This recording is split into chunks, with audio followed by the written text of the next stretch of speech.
easier it is to sell souls. There is a new price on freedom, so buy into it while supplies last. Changes need to be made. No more curbside baggage. 7 p.m. curfew. Racial profiling will continue with less bitching.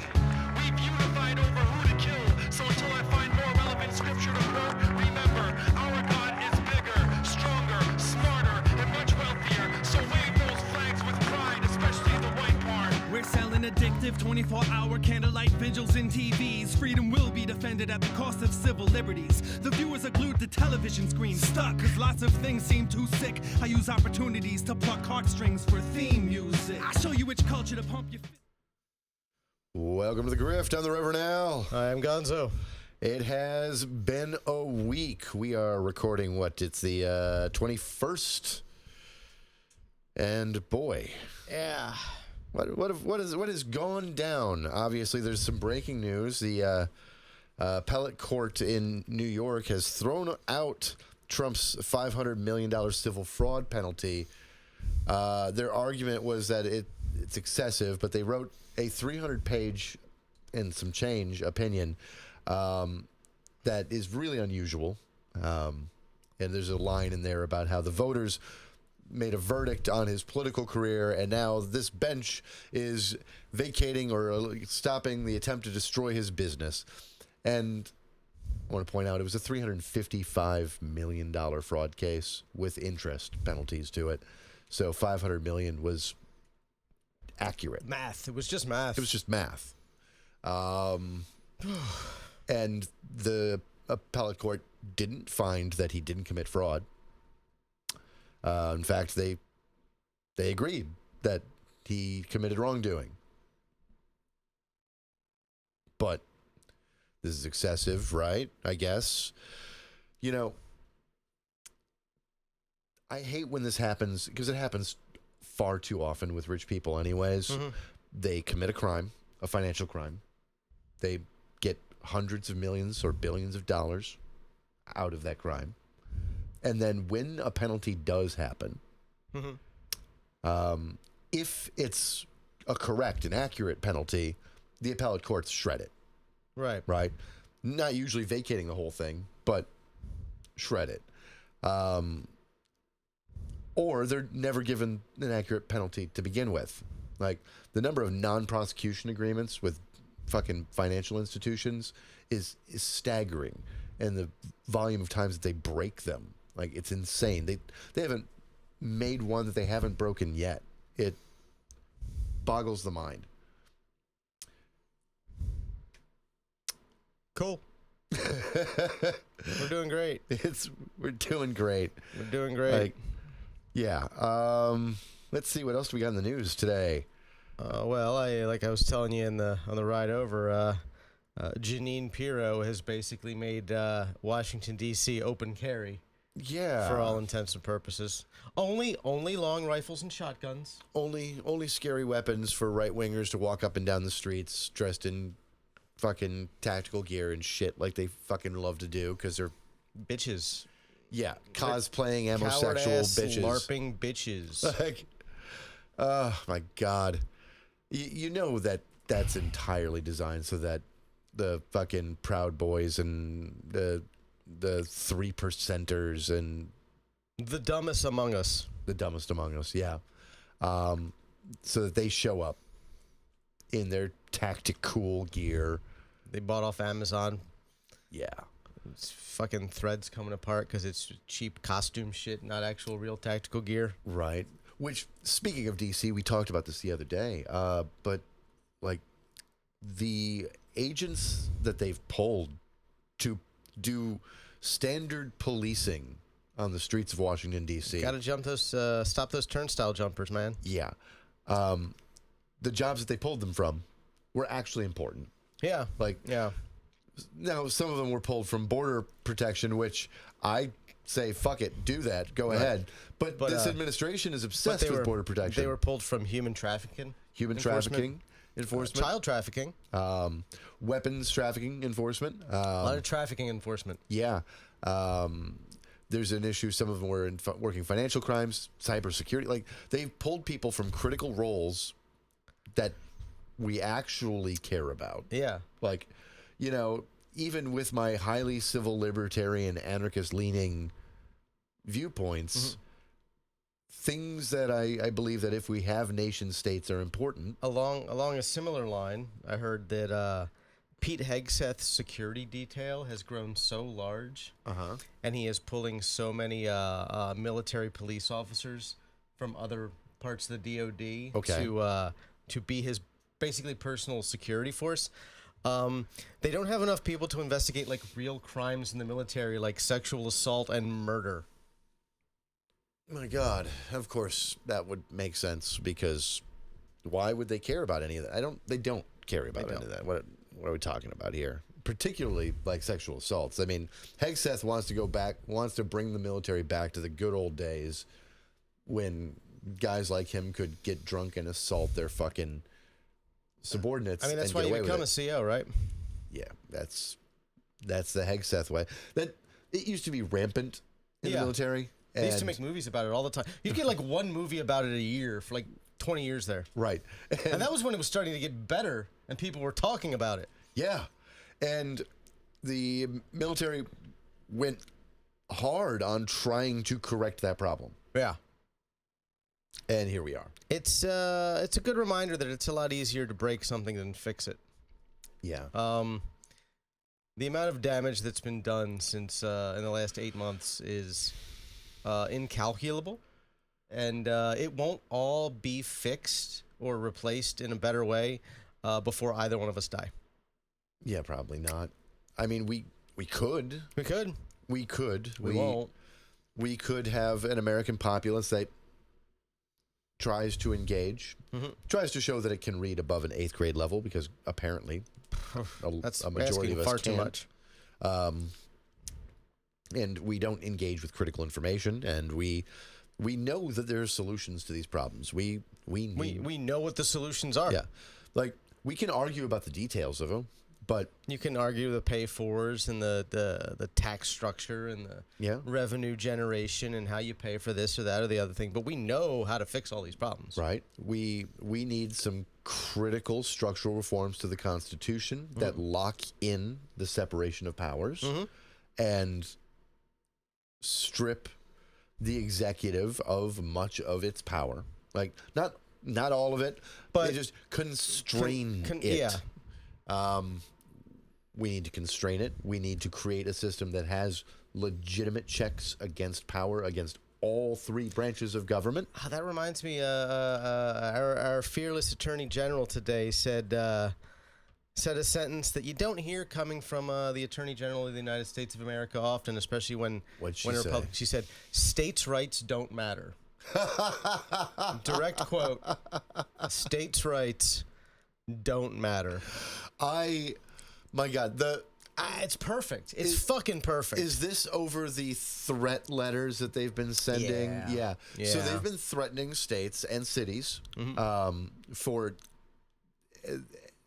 any of their rules, policies, or laws that prevent them from using state and local resources to do ICE's job for them. And so far, the city of Boston basically told Pam Bondi to go fuck herself.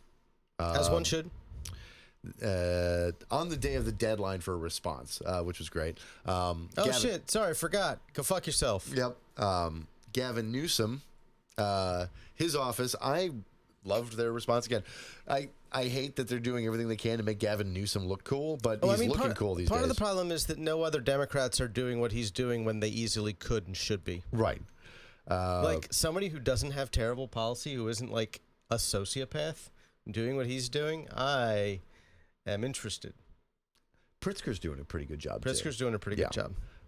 But so his response was basically, hey Pam, the court already ruled against you on this. There's currently the law you're attempting to enforce and your executive orders that you're attempting to enforce have already been stayed since the first administration, and subsequent legal rulings, you can't enforce this. So if you have every right to take it to the next chain. If you want the Supreme Court. You're allowed to complain. Yeah, you could take this to the Supreme Court, have them look at it. But until then, the law of the land says that no, go fuck yourself. So you can go fuck yourself, which I approve of. Pam Bondi should be told to go fuck herself far more often than she is. By everyone. Yeah. Yeah. I've hated that woman for like 20 years now. Yeah, she's awful. Like, I mean... Maybe not 20 years, but 15. Since I moved to Florida, I've disliked her. Yeah. For every obvious reason. Particularly the... how she took cash from Trump and then dropped the fraud case against his bogus school. This fake university. Yeah.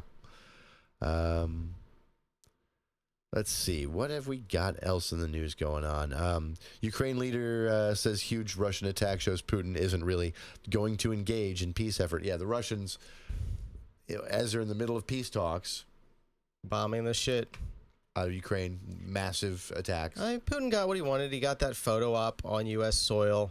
Yeah. With the president of the United States. Of him holding his nose in the car. Yeah. That was amazing. Yeah. Like he got what he wanted. He gets in a car with Trump and he's literally holding his nose. He cucked your boy on the international stage. You simpering little fucks. One of the things I don't understand about the American right is they wrap themselves up in the flag like it's a fucking costume, right? Yeah.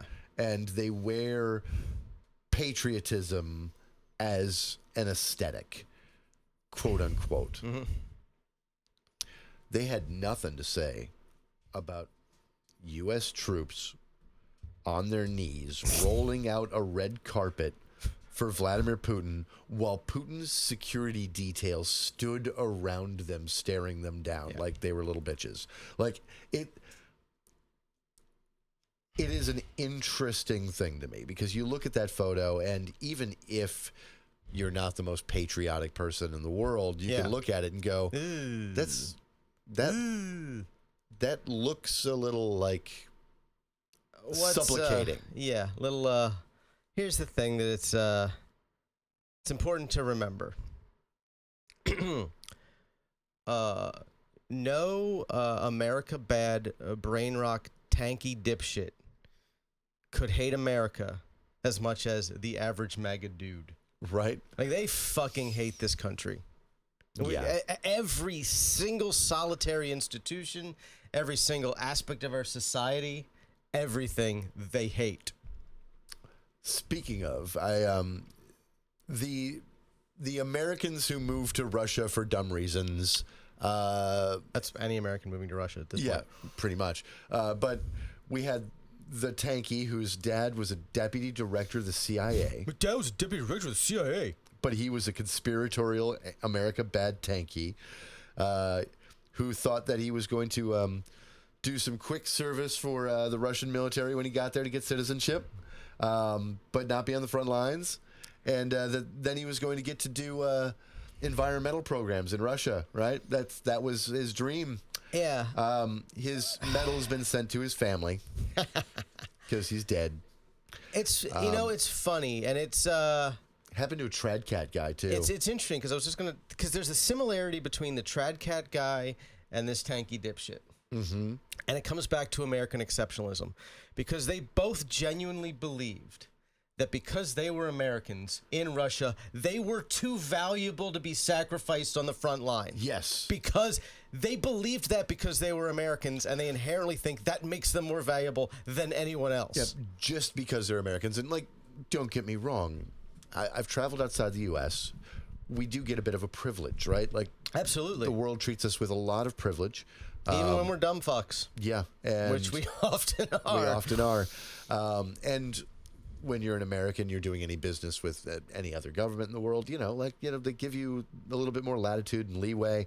They also know that, we used to have this powerful State Department that oftentimes would stand up for us as citizens if something happened while we were overseas, contracting with another government, whatever, and it went sideways.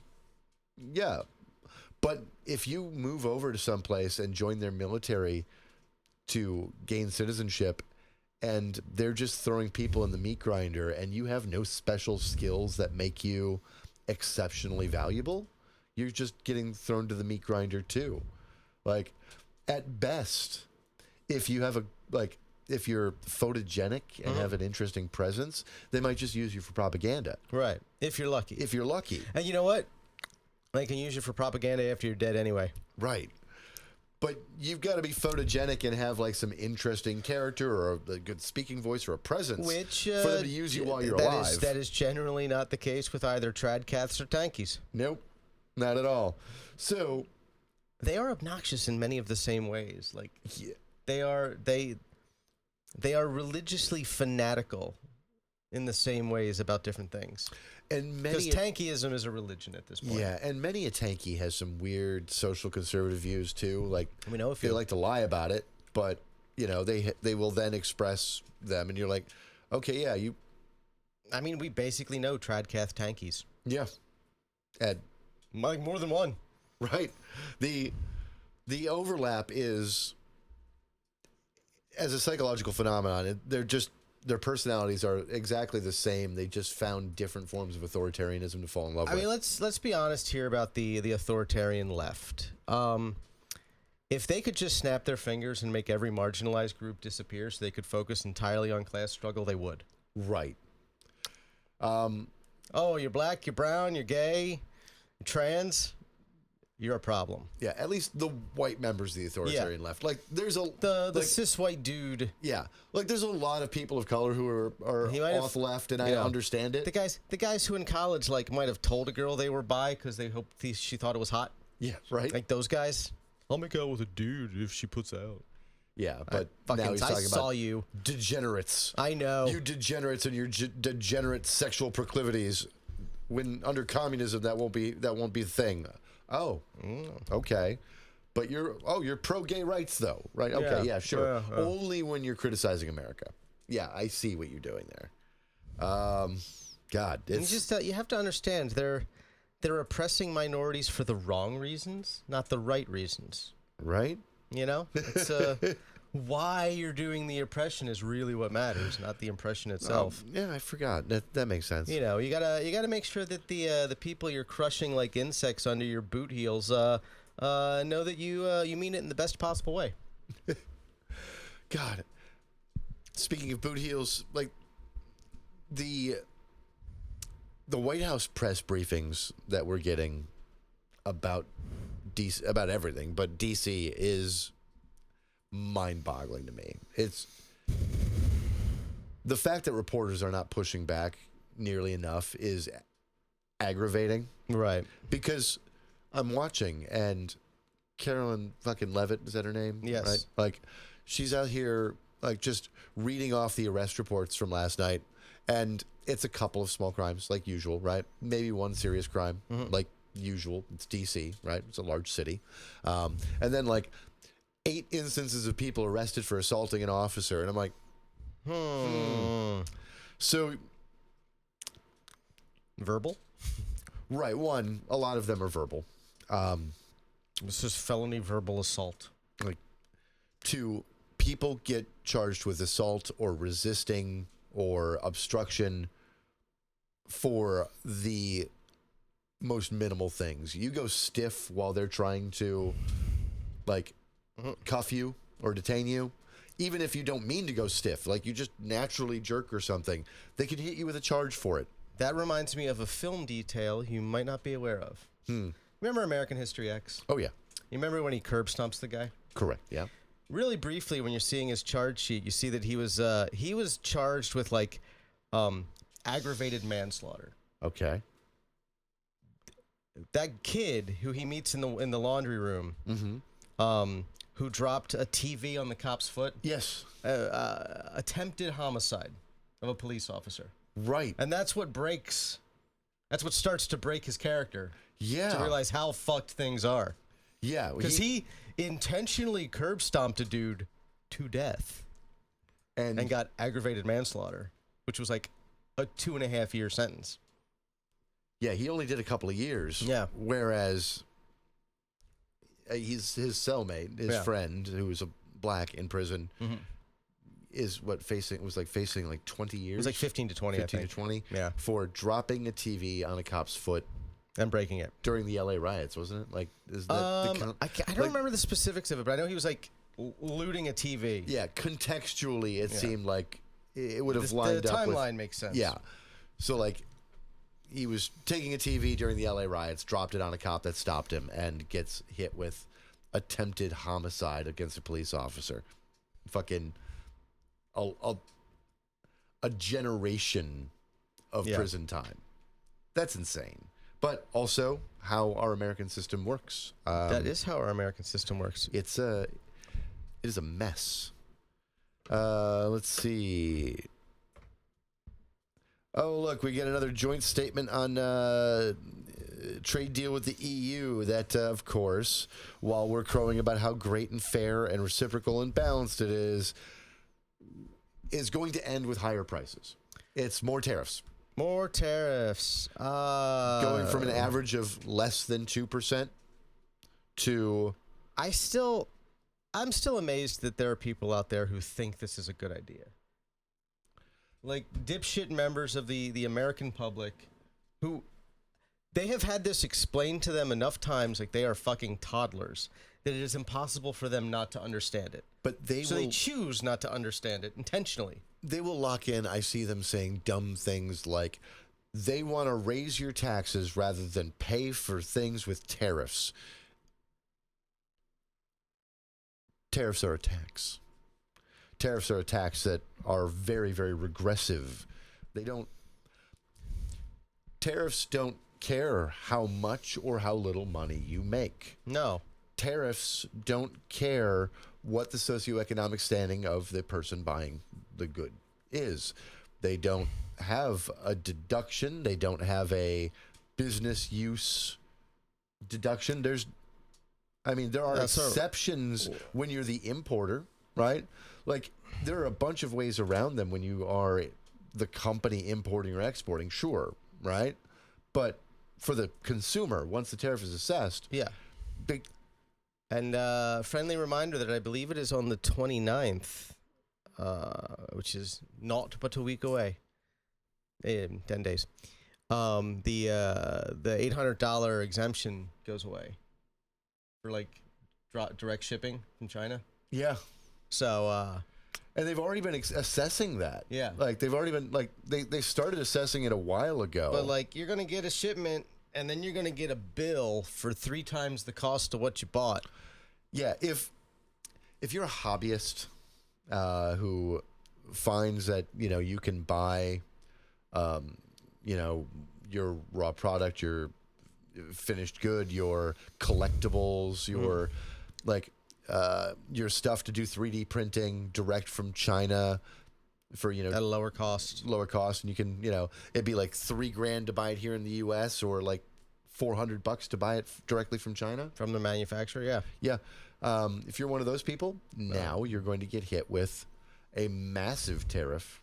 What even is it? Do we even know what the tariff is at this point? I can't keep track anymore. On that exception, it's higher than the standard. It's crazy. So yeah, the de minimis, the de minimis exception has been killed. So yeah, there's going to be huge tariffs on that stuff. 25-50% minimum. Some goods are like 100%. Just for shits and giggles. Yeah, and so this looks like it's going to. Again, all this stuff is. The only people that seem to benefit are cronies in monopolistic industries. It's going to fucking crush tens, if not hundreds of thousands of small businesses across the U.S. Yes. Who rely on being able to buy that shit at cost direct from the manufacturer so they can afford to sell at a price they can actually get in the market. Yeah. I mean, people will only pay so much for a given item, and you got to keep your costs below that if you don't want to go out of business. So many small businesses operate on thin margins. Most of us rely on products from overseas, be they the machines that we use, be it raw materials, be it fucking ingredients. Packaging. The bags you fucking vacuum seal your product in before you ship it out. Yep.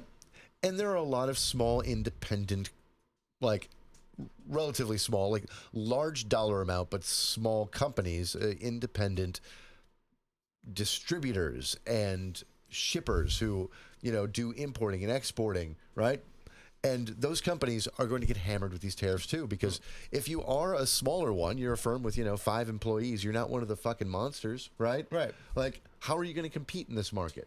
Like, you don't have the cash flow reserves to be eating. And it's hurting the big boys too. Walmart is permanently closing 150 stores. Yeah. Mostly in rural areas. For taking a loss. So and a lot of these rural areas, I don't know how much of the rural South in particular you've been to. But a lot of these towns, bigger towns than you would expect, literally the only place to buy groceries is Walmart. Yeah. Like, there's nothing. There's no mom and pop grocery store. If Walmart can't afford the cost increases, your mom and pop shops can't. Right. Particularly because there was a mom and pop place there before Walmart came, but Walmart undercut them and put them out of business. Yeah. I watched it happen in my hometown. And so you don't have another option. There's no more. We had too much monopolistic big boy fucking growth in this country for decades. We spent 30 years making sure these companies could have like almost total monopolies throughout parts of the country. And now we are going out of our way to make sure that those monopolies go away so there is nothing. Yeah. There are people who are going to have to drive like an hour each way to go to the grocery store. Right. Who live in the rural middle of nowhere, who may or may not have a car. There are already people who do have to go an hour to get to a real grocery store. Yeah. Right. And a lot of food deserts in this country. And now you can't use SNAP at any of them. Yeah. Especially in the red states. That's God, even attacking SNAP and where you can use it and how. And I'm so tired of the moral arguments about SNAP. I don't just care. Feed people. I don't give a fuck. I don't care if they bought Twinkies or lobster or steak or if whatever. If somebody wants to live on with Coca-Cola and Chips Ahoy and that's how they get their calories and it's the only calories they get, I'm not excited for them, but I'm not going to tell them they're not allowed to do it. Right. Like, especially because you, the non-SNAP recipients out there, do not understand what a food desert is, right? Like, I give somebody SNAP, $200, $500 a month, whatever it may be. It's usually pretty low. It's like if they got a big family, it could be $500-$600. Right? Yeah, it averages out to about $6 per person per day. Yeah. So, give a few $100 to a family, okay? But in order for them to get to a grocery store, if they have a car, it's like a 30-minute drive for them. Yeah. Right? Each way. Because there's no grocery stores on their side of town, right? Or maybe not in their town at all. Yeah. Most food deserts are urban. Some are rural, but most are urban. And in your urban settings, it's a lot of traffic. They don't put exits to the freeways in the black parts of town, or they didn't 30, 40, 60 years ago when they were building them, right? So you have this area where, it's going to be 20, 30 minutes each way for them to get to the grocery store if they have a car. Yeah. And they probably don't, especially in the larger cities. So they have to take public transit, which is going to be even longer. It's an hour trip each way. And they have to carry all that shit, like, to and from. Yeah. Like, how do you do large-scale grocery shopping by public transit? You can't. So you're, like, limited to maybe 4 bags if you can hold 2 bags in each hand. Yeah. And so you can't get anything that needs to be frozen. Stay frozen, like something that has to be refrigerated. Like, get fucked. So what you have is a neighborhood that almost 99.9 times out of 100, an immigrant came in, right, and opened up some kind of food mart, right? Yep. A convenience store, a place that offers basic groceries, etc. It's already more expensive bread, there. some eggs, milk, and then a lot of soda and snacks. Yep.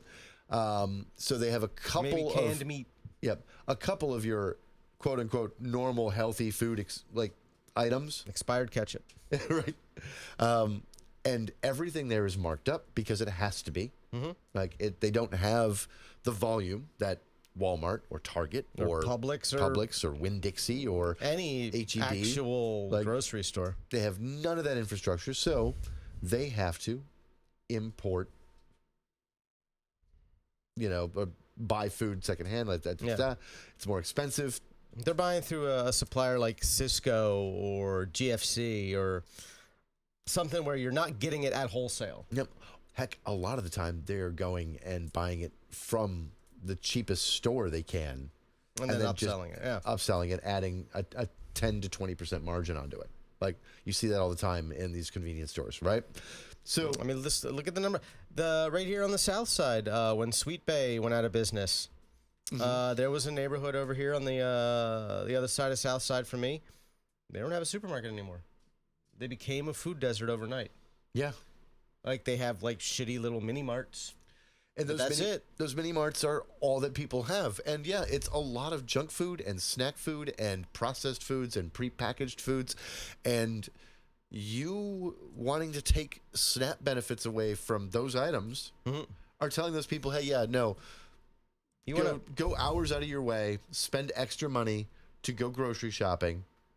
You can only buy healthy stuff. Here's $6 a day. Here's $6 a day. Go fuck yourself. And no, you can't use it to feed yourself from the local mini mart. And like people are always like, well, you can just make your. There are places where they've started limiting like basic ingredients. Like, oh, you can't buy flour, you can't buy sugar, you can't. What are they supposed to buy? Like, a lot of places, the only beverage that's allowed is milk. They're like limiting fruit juices now. They limit water. So it's like, oh, drink your fucking milk. I forget what Midwest state it was that went like over the top fash about it, but like fucking Nebraska or Wyoming or something. So one of those places. Just stop moralizing about this shit and feed people. Like, and you want to encourage people on food assistance to eat better. Give them more money. Yeah, give them more money. That's a great idea. And don't tell them what types of food they can or can't use on. Just let people make market choices and market decisions for themselves and their families. And if you really wanted to make it cost effective, you could have families like specify their dietary needs and just do shipments of prepackaged meals. Could do that. Throw in the oven and go. There's a lot of things you could do. You could incentivize. Oh, I know, dirty word. You could incentivize the building of more independent grocery marts in like real grocery stores. Or the mini marts. You could, give them grants to expand. Let them apply for subsidies so they could sell at a better price, more items at a better price. Yeah, like help communities, help towns develop structures and infrastructures so there's more access to fucking produce, etc. But you forget people are poor because they're being punished by God. Yeah, fuck John Calvin, I know. Always comes back to him and Reagan, those two motherfuckers. And Locke, don't forget Locke. Yeah. All right, so. Wouldn't want to do that. Illinois tells Pan Bondi that their sanctuary status stands firm. Also, the latest state, they're just like, nope, Pam. Get fucked.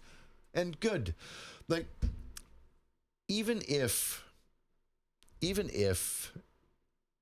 you support the federal government's immigration policy, right? Which I don't. But even if you do, dear MAGA,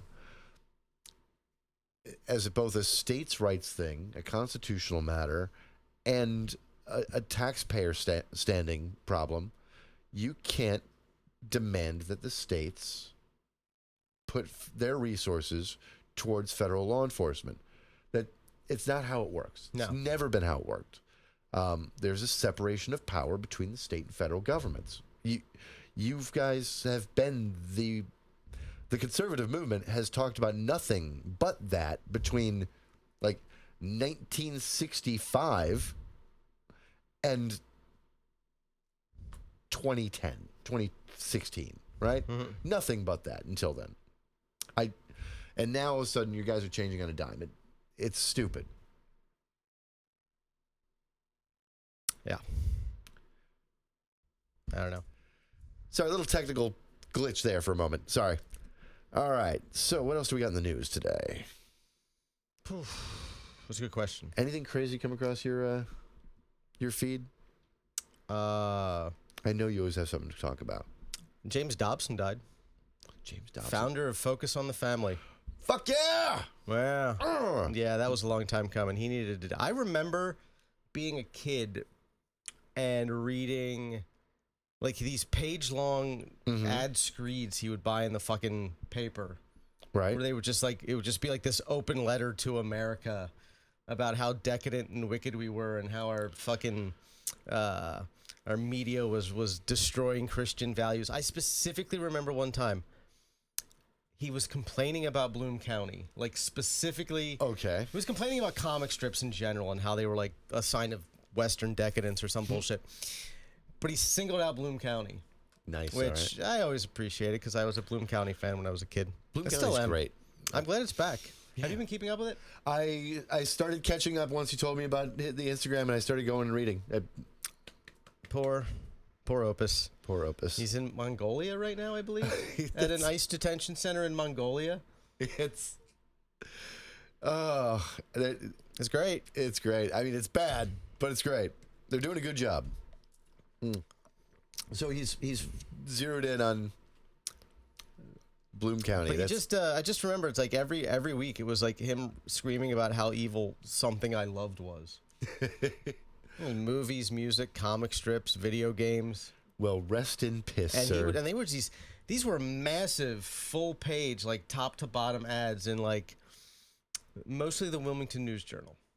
Yeah, that makes sense. But it's wild. It was always in the comic section too. I assume the ad prices were cheaper, right, on the funny pages. And he than the wanted rest it of the... exactly where he was shitting on. Like, I can't stand these comics. But it was They're the devil. He just write these screeds and like demand action, like call NBC and demand they cancel the Golden Girls or some shit. There it is. I see it.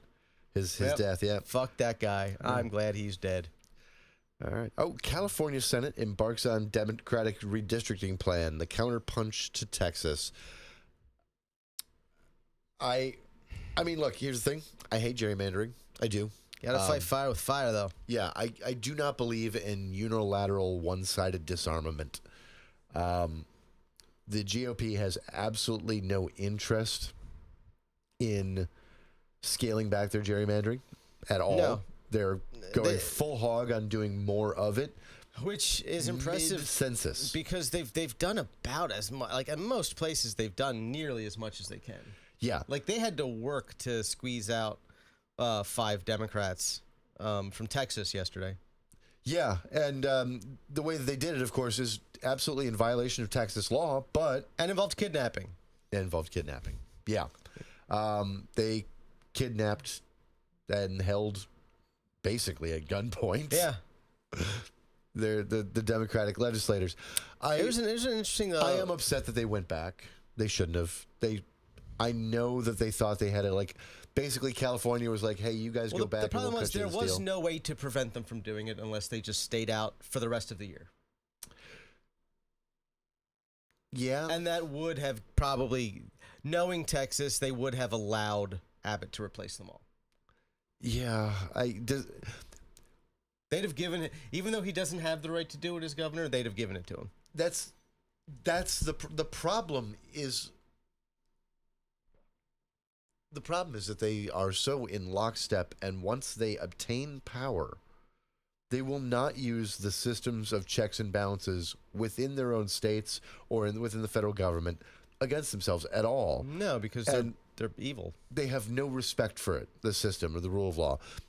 Again, a thing I remember from the Bush years, right, is that when Bush did have a congressional majority, they didn't always see eye to eye. No. Like there were times when the Congress and the administration were on opposite sides of an issue. Sometimes very aggressively, Right. very Like, strongly. It And it was interesting because sometimes both sides were wrong, yeah. but they didn't agree And loudly. And you don't want a government that is entirely in lockstep, even if they're in the same party. Like, sometimes it can be beneficial when you're trying to get an agenda that you ran on accomplished. Yeah, if you're FDR, Right. that hasn't happened since. Yeah, no. And people always talk about we need a new FDR, we need a new FDR, we need a new FDR. He had LBJ. He had cartoonish majorities in the House and Senate. I mean, He had insurmountable majorities. There was nothing. Because even then, he wasn't just getting support from other Democrats either. Like, it wasn't just his own party. right. There were Republicans in states that were, like, really, really, really poorly affected by everything. Yes, That still, like, supported the New Deal. and they saw the way the political wind was going, and they Yeah. didn't want to stand up against FDR because, they were getting elected, but would they if Roosevelt had, Like, this shit was... signaled that they needed to go? A lot of these things were sailing through the fucking... The House and the Senate with, like, 85% member approval. Like, just... That's the only reason FDR was able to do everything that he did. But he also had like one of the most highly conservative, laissez-faire courts in the country that like tried to stymie huge parts of the New Deal. So he still didn't have A rubber stamp. A rubber stamp. He had to threaten them, Yeah, which worked. it worked. But they also still stymied parts of his agenda, and it continued to the entire time he was alive, because no president deserves a complete rubber stamp. No one. No one. No leader of anything deserves a complete rubber stamp. It's not... You can't always be sure you're making the best decision for your organization, whatever your organization is. You need somebody there to point out the things you didn't think of. Yep.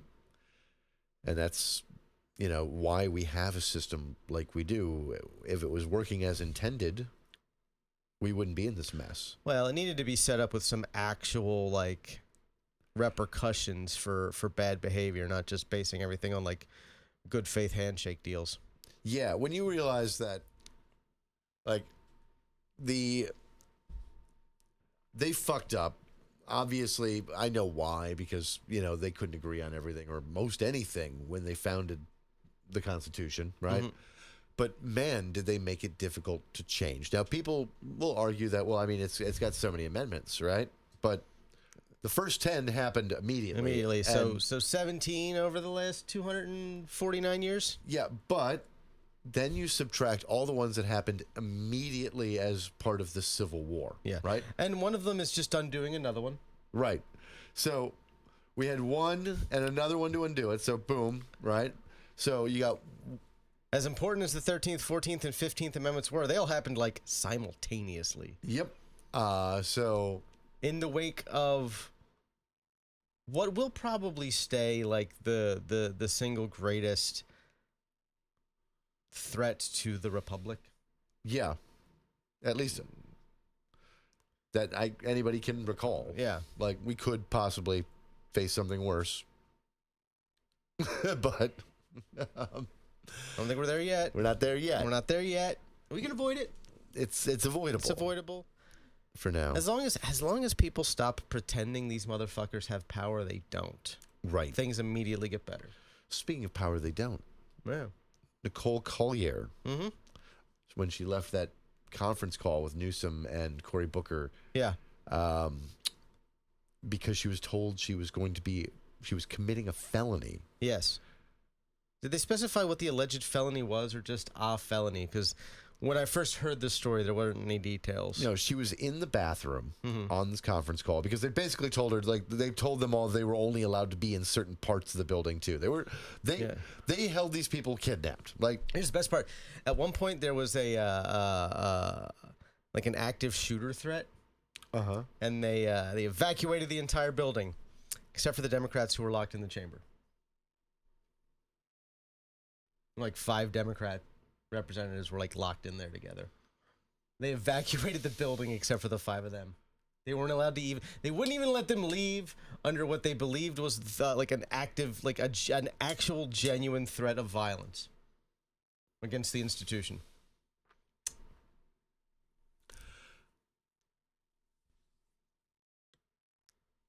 I would like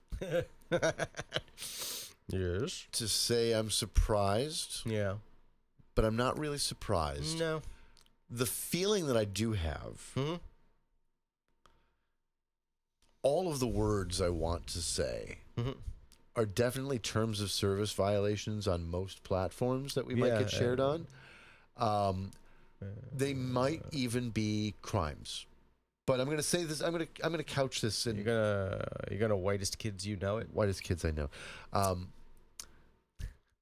I am not saying that anybody should kill elected Republicans.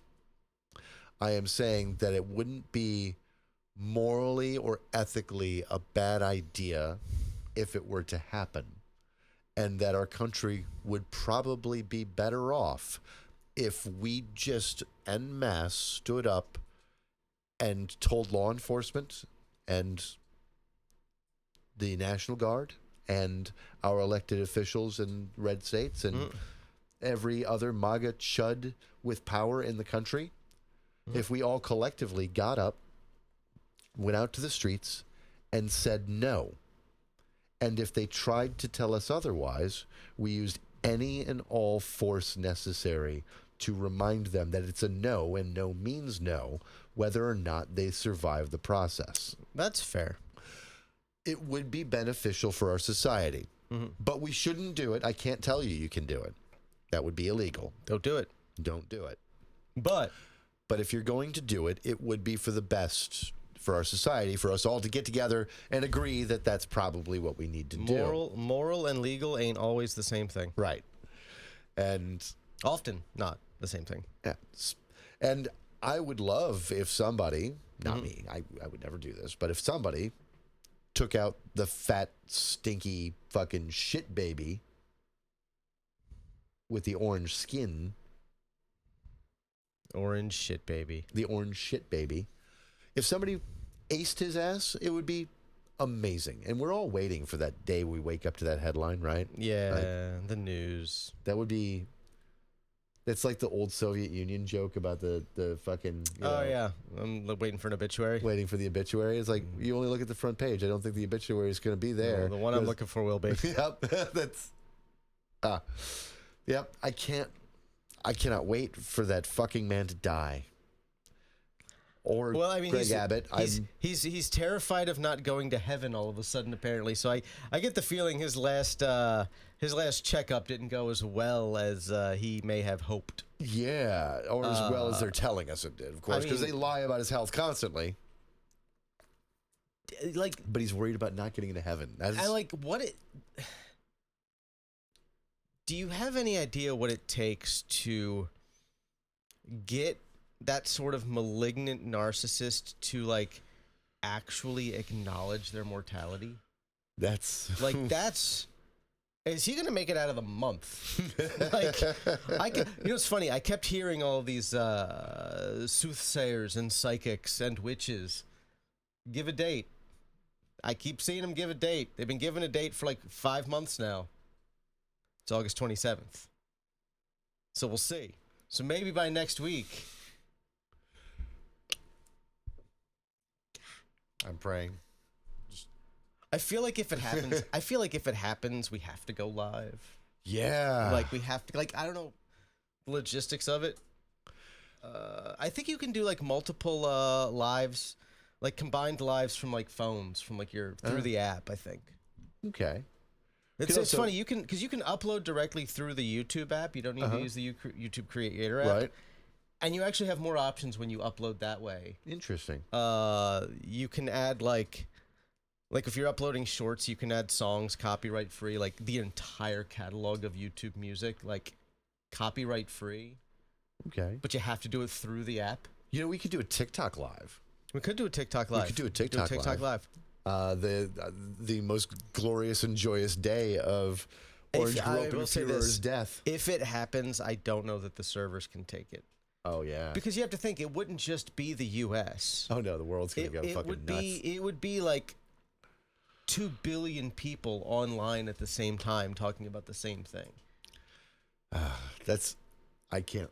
I can't wait for it. it Brings me joy, warm and fuzzy ideas. Please be soon. Like I said they gave me a date. The witches gave me a date. The TikTok witches. All right, be right, TikTok witches. I think even our boy Ross might be able to confirm that astrologically. Oh, Ross, it is. All right, I love him. Yeah, I love him. His historical context posts are like 70 to 90% accurate. Mm-hmm. So great, right? Kudos to him for that. He does a pretty good job there. Mm-hmm.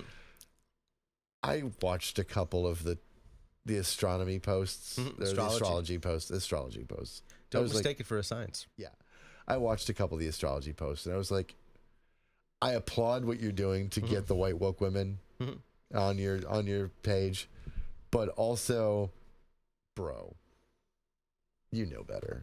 Like, you know, that's how I feel about it. I'm like, you know better. Like, I love you, bro, but you just like using this for it's an amazing grift. I'll just give it that. Like, And then he turns to making anti-Taylor Swift content to alienate all of those new followers. the psyop. It's performance art. I don't know if he knows it's performance art exactly, but it's performance art.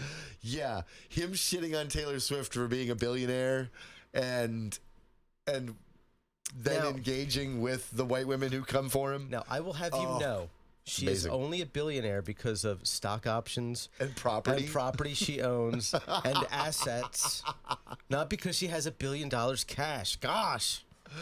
Which, you're right, but so is every fucking billionaire. Do you honestly think that Elon is just sitting on a pile of $300 billion in the bank?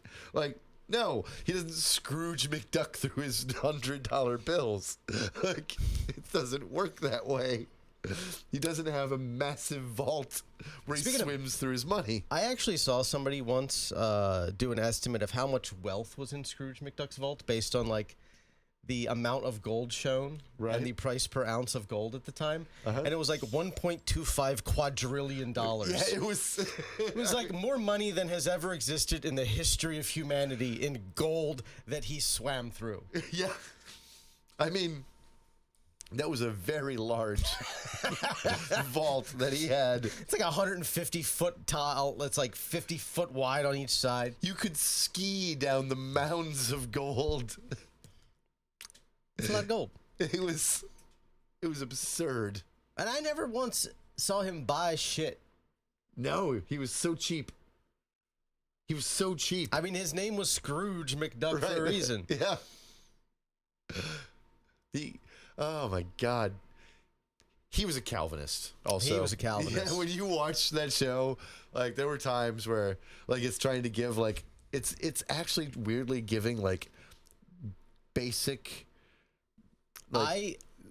neoliberal capitalist econ like lessons. I remember there was a Scrooge McDuck comic book once that was about how bad it would be if we gave everyone money. They did an episode on it. Did they do a whole episode? They did a I whole know. episode. I had the comic book back in the day. It's like, you know, if everybody had money, money wouldn't be worth anything, and everybody'd be poor. Yeah, like that was What? that was how they. I get why the mouse would want the youths to believe that, Right, but like- goddamn. But yeah, just giving capitalist propaganda to children through fucking Scrooge McDuck and like the wise, loving uncle giving him. Well, I No, mean, my favorite part is like fucking Donald is there and he's just furious the entire time, but he's made to be the joke. right? Like he's the joke because he's mad at what they're calling economics. Right. Yeah, it was. That's a great one. I mean, God. Although let's be honest, if anybody was ever an anarcho-communist, it was Donald Duck. Yes. Yeah. Meanwhile, his uncle is like the poster child for capitalism at its. Like, he was a good guy, but like, you know, he did not make all that money ethically. God no. Not at all. No. fact, he stole from people a lot. Like, now that I think about it, like, and like national treasures and fucking, like, you know. He might have committed some light treason. He went full Indiana Jones, but for profit. Yeah. Yeah. Like, There was no, this belongs in a museum with Scrooge. no, they were going around the world stealing artifacts for his fucking money. This belongs in my vault. Like, it's, now that I think about it. This was for children. Show. Y'all motherfuckers are like apoplectic about Drag Story Hour. Right. And you got fucking Scrooge McDuck. Fucking like shoving the Chicago school up children's asses. Like, and yeah, we like the amount of just propaganda that we had in our children's cartoons in the fucking 80s and 90s. Oh my god. Oh, fucking Disney too. Yeah, Disney was fairly egregious, but like G.I. Joe was like a lot of American fucking military propaganda at its worst. Man. Two former Eric Adams advisors accused of bribery in separate schemes. Separate schemes. This is not just the sack of like the fast food sack full of cash. No, Wow. two more Eric Adams advisors accused of bribery in two different schemes. Mom Donnie is going to have a fucking field day with this, because you've got that, and while at the same week you've got fucking Cuomo getting secretly recorded talking about how Trump's going to help him get elected. Yeah. I think we can guess who the next mayor of New York City is. Yeah, it's probably Ma'am Donnie. By like 28 points, probably. Eric Adams is polling It's somehow negative. It's so bad. He is not liked by almost anybody. Like Netanyahu, I think is polling, higher, yeah. And like, remember, he's still actively right now today the fucking mayor. Right. Never don't elect a cop. Don't elect a cop. They're guys. the worst. This is the Eric Adams administration in New York City may be the most corrupt city government we've seen in decades, 30, 50 years. Yeah. Like, it's, I mean, you got to go back to like the early 20th, late 19th century. Yeah, like there have been some corruption schemes. Like, there was that smaller city in New Jersey that had like 26 people indicted. Like Fiorello LaGuardia wasn't exactly the unshadiest of dudes. Right. And neither were the Dailies in Chicago, Mayor for Life Daily. Multiple generations of Mayor for Life Daily. Yeah. Yeah.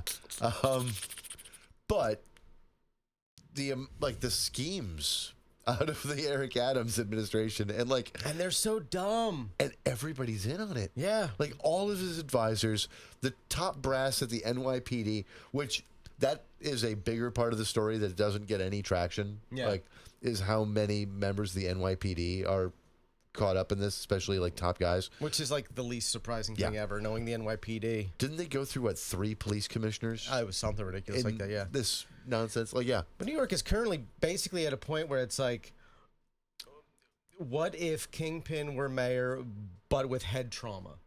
Yeah. Like he was the one who had his head slammed in a car door till his brain was mush. Like, the impulse was there, but the execution was just gone. And all Adams knows to do is photo ops with cops doing shows of force. Yeah, which is not fucking wild. Playing the people in New York, they don't have a hard on for hating the NYPD, but they don't love them. They should. Right? Yeah. They don't. Some members do. Some New Yorkers fucking hate them, obviously. But it's not like there's not this widespread love and kumbaya for the NYPD. They are constantly caught up in corruption scandals and fucking abusive, they have tactics. They have to have an annual fund to cover brutalities lawsuits. Like, that is what, $500 million? $500 million, yes. Yeah, like $500 million annual police brutality fund. That is 4 times the total police budget for this city.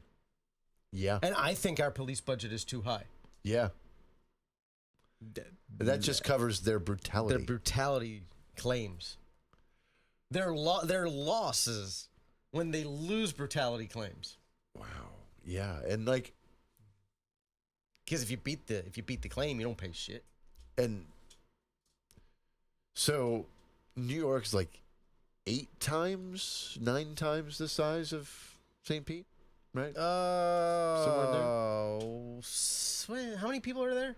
We got like 270,000. Like proper in St. Pete, not Pinellas County. So I'd probably be more like, was it 8 million in New York? It's about 16 times. Right. More than that. Yeah, 8 million. Okay, so yeah. So 8 million divided by like 270,000.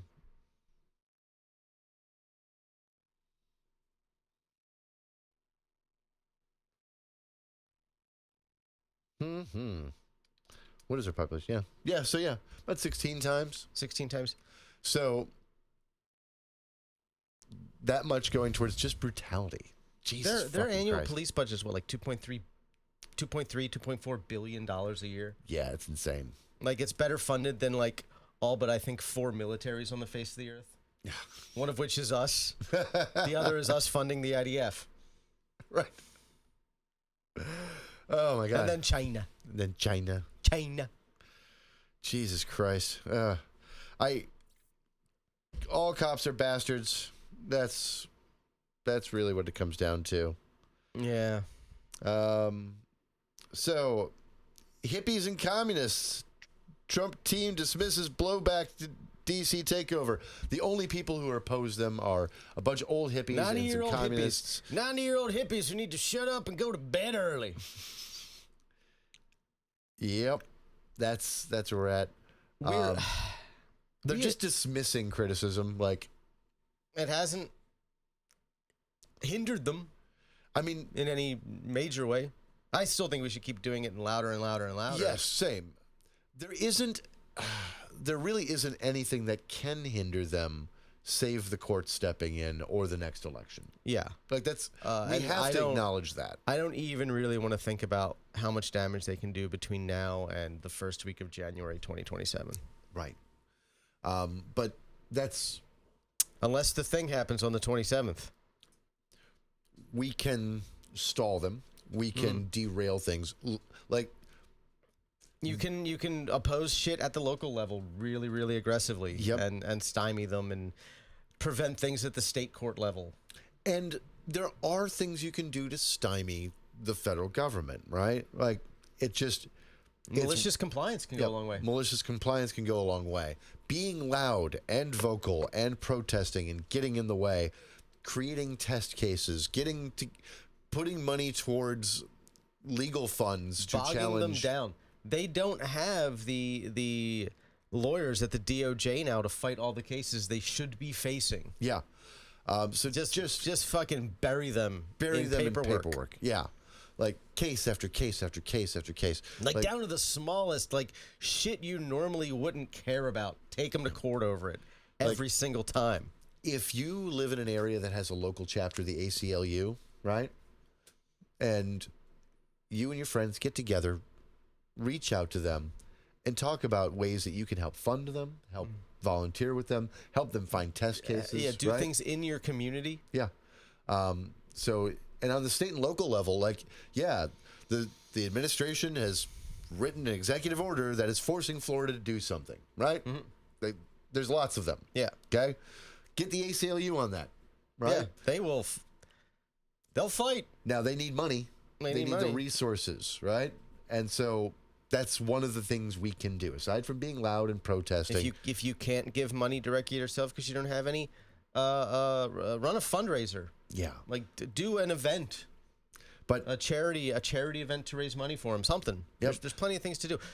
But I'm going to say, out of our listeners, I don't think there's one of them that can't spot $5 to the ACLU. Yeah. But half the live local music I go to are charity events for local left-wing causes. So do everything you can to stymie them, because we can't expect that it just stops. Like, there's no apparatuses that just...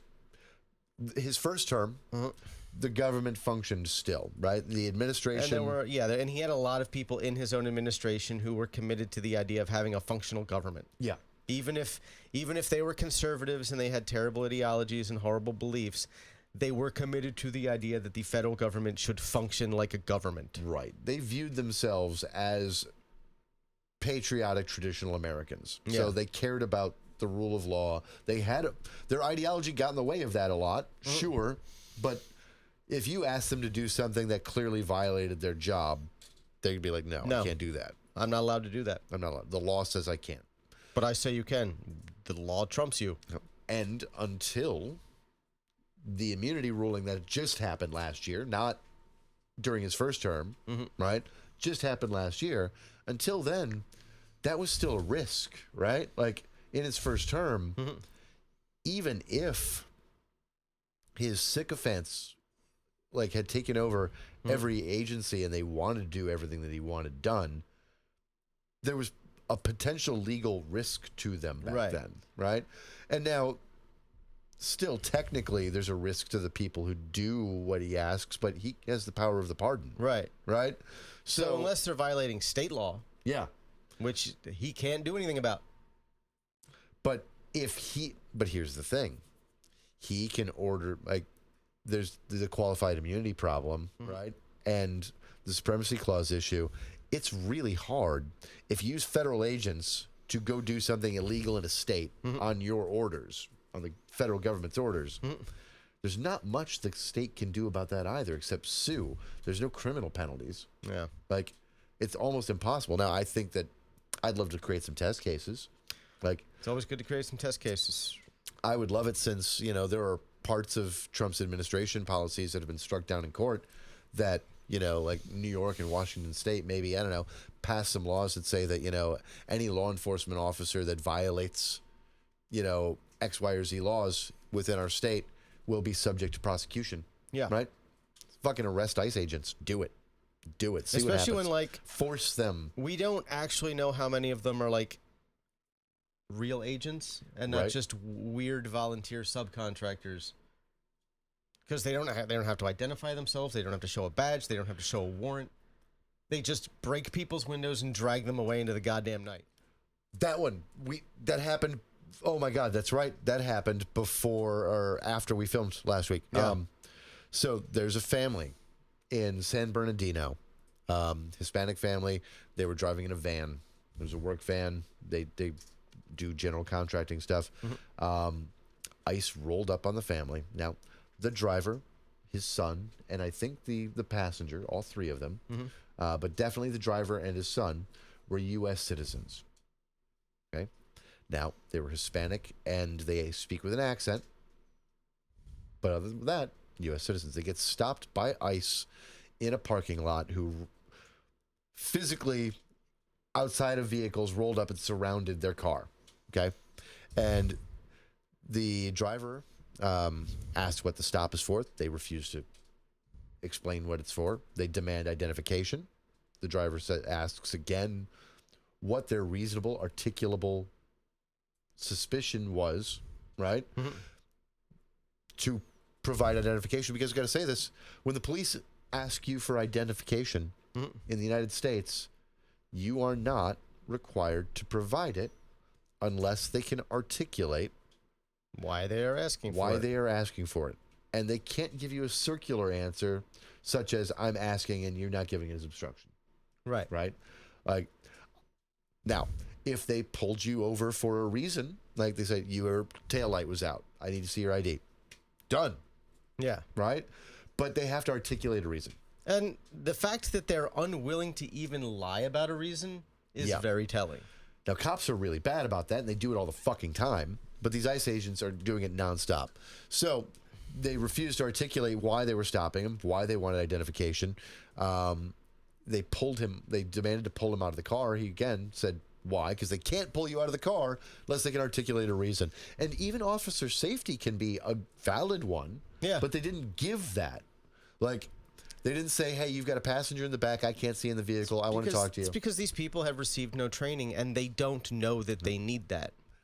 So they start smashing the They don't windows. care, but they also don't know. They immediately start smashing the windows after they refused to identify themselves, refused to articulate a reason that they stopped him. They had no reason they stopped him. And then he starts driving away because the car was already in drive, and they shoot at the vehicle. He goes home. Just open fire.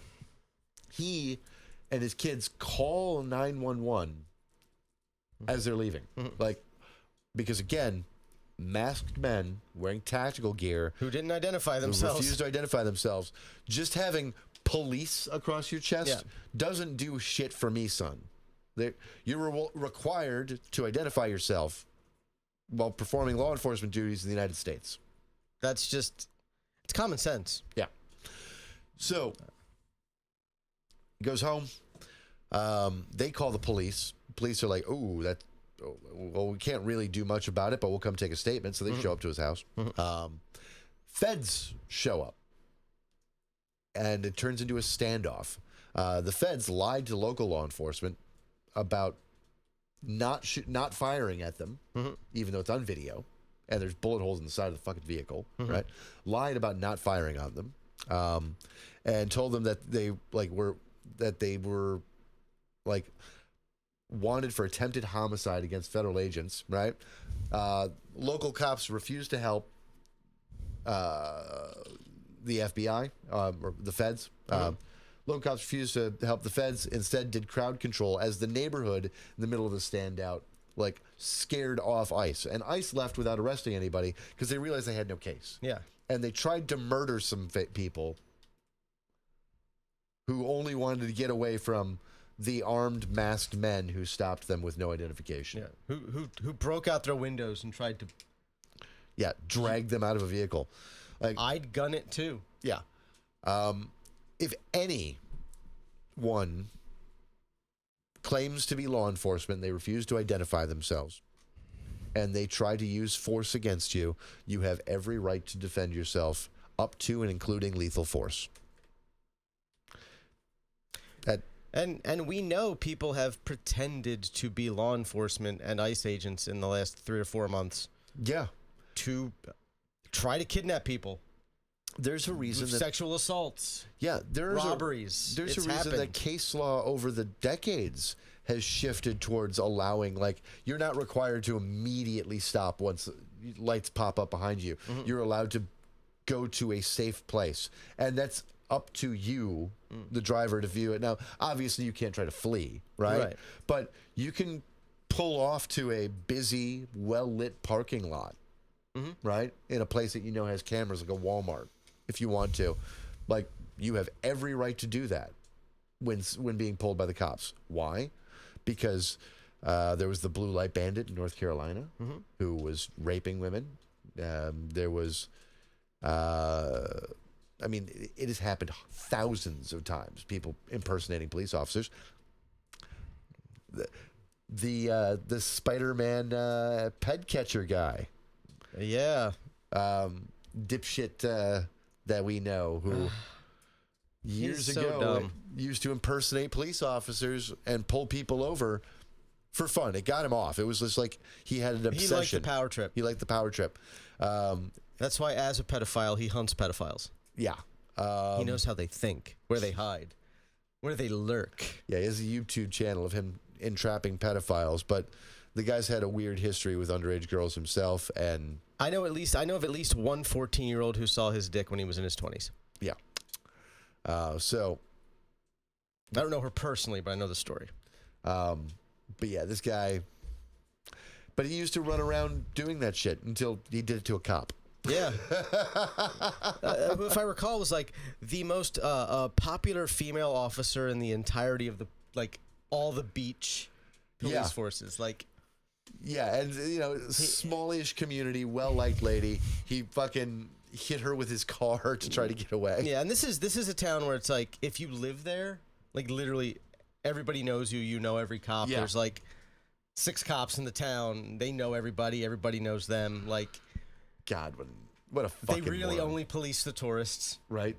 Which is how it should be. But you have every right to defend yourself against people claiming to be cops that won't identify themselves and requiring and trying to use force against you. Yep. You have no obligation to comply with unlawful commands by police officers. You have every right to No one has any obligation to comply to any unlawful order. Yeah. You Remember that. You are entitled to be given a reason why they are stopping you, why they're giving you a command, right? Like, it has to be a reasonable, articulable purpose, right? That's it.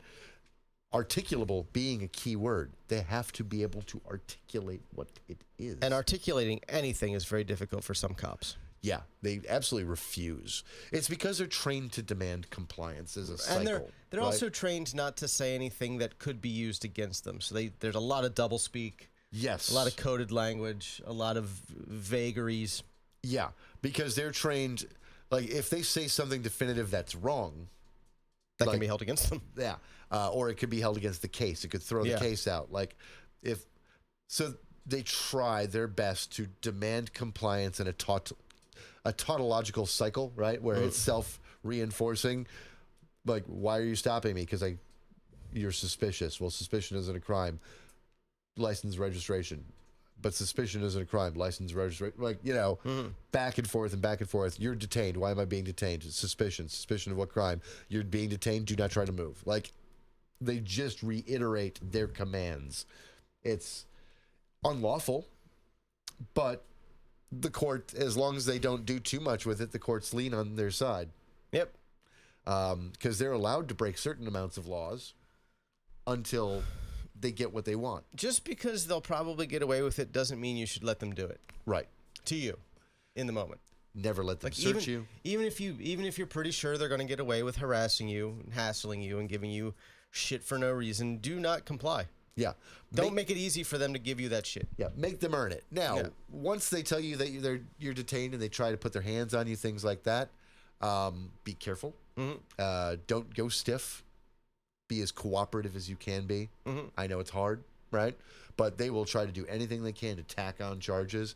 And now we've created a system where it's illegal for you to have your arm too tight, right? Or they have to push you to get you into the vehicle. That is obstructing them. It's bullshit, but that's what we've got. I need to take a break real quick. Alrighty. All right. Israel has approved a settlement project that could divide the West Bank. This is a big one, actually. The settlement has been stalled for years. The U.S. was putting a lot of pressure on them not to approve this legally allowed settlement. Not one of the... Now, it's technically illegal still under international law, but under what it's not one of those, like, the settlers go in and just build one, right? And then the government protects it later. No, this is like a pre-approved zoning infrastructure, government resources, and it's going to be a big one that basically divides the West Bank in half. It's going to cut off Palestinian access to between communities. And Smootrich is out here crowing about how this is going to kill the idea of a Palestinian state. You know, he's killing the two-state solution right now. It is depressing to know that, to watch it play out where you've got Israel sealing its own fate as a nation. It will eventually not be able to sustain this, and it will collapse because of it. Right. And they're doing it at the cost of an entire people. Yes. No one wins. No one wins. Now, this is bad for everybody long term. One thing I'll give them is this. Smootrich is right about one thing. The two-state solution is a bad solution. And it's never going to... Ethno-states are always a bad solution. Right. It's never going to happen. Yeah. Right? We've known this since 1948, that there was never going to be a two-state solution. Like... You know, if everyone had been interested in the idea, there was a point where you could have made something workable happen. But by 1967, that was dead. That was a pipe dream before I was born. Yeah, like it has been dead at least since 67. Yeah, like maybe they could have been done up until like 1981, 82, maybe, but. since then, fuck no. Last 43 years, hell no. They've pretended. Israel always, like, in the negotiating table talks about the things they're willing to give. They're all bullshit, like lip service stuff, and then they walk away as soon as they either get close to a deal or the Palestinians are like, yes, but we want to control our own security. Or you get some sort of a deal and they just assassinate the prime minister. Yeah, that too. Yeah. Was it a great deal? No. No, it was not. It was not a good deal. But the prime minister who agreed to it was assassinated. Netanyahu rode that on into power. And then they scuttled every part of the deal, and Israel made it impossible for the two-state solution that they'd worked out between Rabin and Arafat. Yeah. They made it completely impossible for it to go into effect. We got to remember, I mean, there used to be an Yasser Arafat International Airport in Gaza. Like, there used to be airports in Gaza. Israel bombed it out of existence so they couldn't have access to an airport. It controls their ports, controls their access in and out, controls the water, controls everything. And now they're making the West Bank impossible for Palestinians to form a state in, which means Israel's going to have to stop being an ethno-state at some point. Like, yeah, that's no one. First of all, no one should be an ethno-state. Period. Full stop. Ever. At all. Ethno-states are bad. they are. I mean, I'm not crazy about states as a baseline, but your ethno-states. Right. I at least understand the utility of a state. Yeah. I get that. I understand we haven't evolved socially beyond the need for that, and we won't in my lifetime. But ethno-states are always bad. And an apartheid state is not a good idea. And it's inevitable if you want to have an ethno-state, but... And it's going to be impossible for them to continue pretending like they do, as Israel is, once they control all of the West Bank. Once they have built more and more settlements, so there's no real Palestinian anything, no infrastructure, no control. When the PLO, when Fatah can't govern anything anymore in the West Bank at all, then they're stuck with a population of millions of Palestinians that they are just keeping as second-class citizens within what now will constitute their borders, quote unquote. Yeah. It's bad. Very bad. And it's going to lead to the inevitable collapse of Israel. Yeah, and it is essentially impossible to destroy a country from the outside. Yeah. Countries are destroyed by their own bad decisions internally. And we are watching Israel do that to itself right now. Yeah. While putting every Jew on the face of the planet in danger. Right. You are not reducing anti-Semitism. The average Jewish person's life is under greater risk now than it was before Israel started doing this shit. Yeah. Before October 7th, before that attack, the average Jew in the world was in a safer position than they were. Pretty safe anywhere in the world. Right. Yeah, there's some places where not so much, but... There's also tend to be the places where no one's really safe. Yeah, and you also don't find a lot of Jews there. Yeah. But... It's less safe in the United States now. Yeah. It's less safe in most of Europe now. And it wasn't particularly safe in Europe necessarily to begin with. Well, depending on where you're in Europe, though, yeah. The UK, very safe. Again, the United Kingdom, the United States... Between those two countries, there are more Jews living in those two countries than there are Jews in Israel, right? And they're thriving populations. Yeah. They do well. They are, yes, there is anti-Semitism, there's bigotry towards them, but it really was not a significant problem. Right, and they are allowed the ability to achieve a level of success where those sorts of things have less impact. Yeah. In terms of real world effects, I'm not talking about any sort of emotional response, but in terms of actual real world preventing you from doing things. Mm-hmm. And, as a demographic, statistically, they, like, obviously, they're not a monolith. There are Jews in poverty. There are Jews who don't have high levels of education, who don't have great careers, blah, blah, blah, blah. That's normal. Just normal working class dudes. Yeah, it's like anybody. But as a population group, they, the median income is higher than the nation's median income by a lot. Their likelihood of owning a business or being in upper management is very high. Their educational level, very high. So in the United States, they're one of the best off demographic groups, except for the bigotry against them, which was existent but minor in comparison to what's going on now. Yeah, it's worse now. And of course, the stats get pretty conflated because, we're starting to count anybody yelling Free Palestine as a hate crime, which also not a good idea. Yeah. ICE detained a Atlanta reporter seeking to silence him, according to the ACLU. Yeah, there's a reporter who's still under detention. He's a Salvadoran immigrant who's been in the United States for more than 20 years, arrested on June 14th by a police officer in suburban Atlanta while covering the No King's Day protest in a neighborhood with a high density of immigrants. Despite all charges being dropped, Guevara has been in immigration custody since the 14th of June. Jesus. So 2 full months already. Yeah. 9 weeks.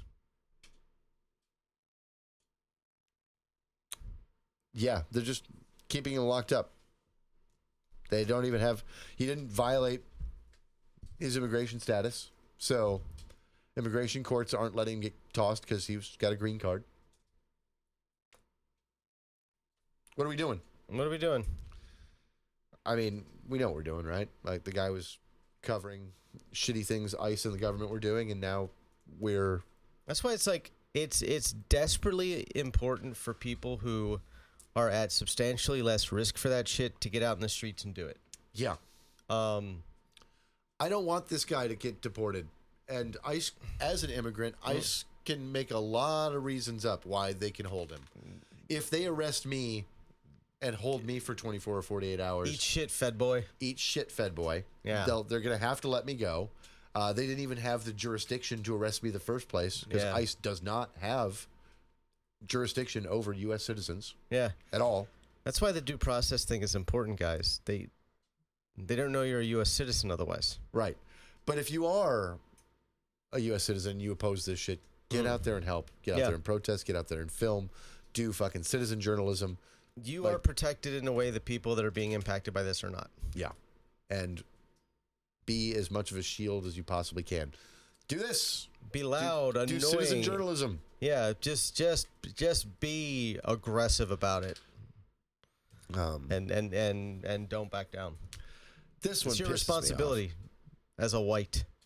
Us whites. We've got to stand together against the other whites. They're fucking idiots. It shouldn't be that goddamn hard. Yeah. I am not on Team Honky in the race war. They are not our best. When the race war cometh, I am not on Team Cracker. Nope. No. Nope. So this one pisses me off. The Pulse Memorial Rainbow Crosswalk was removed overnight. Overnight in Orlando. Like they just snuck in the middle of the night, the state, and ripped it up.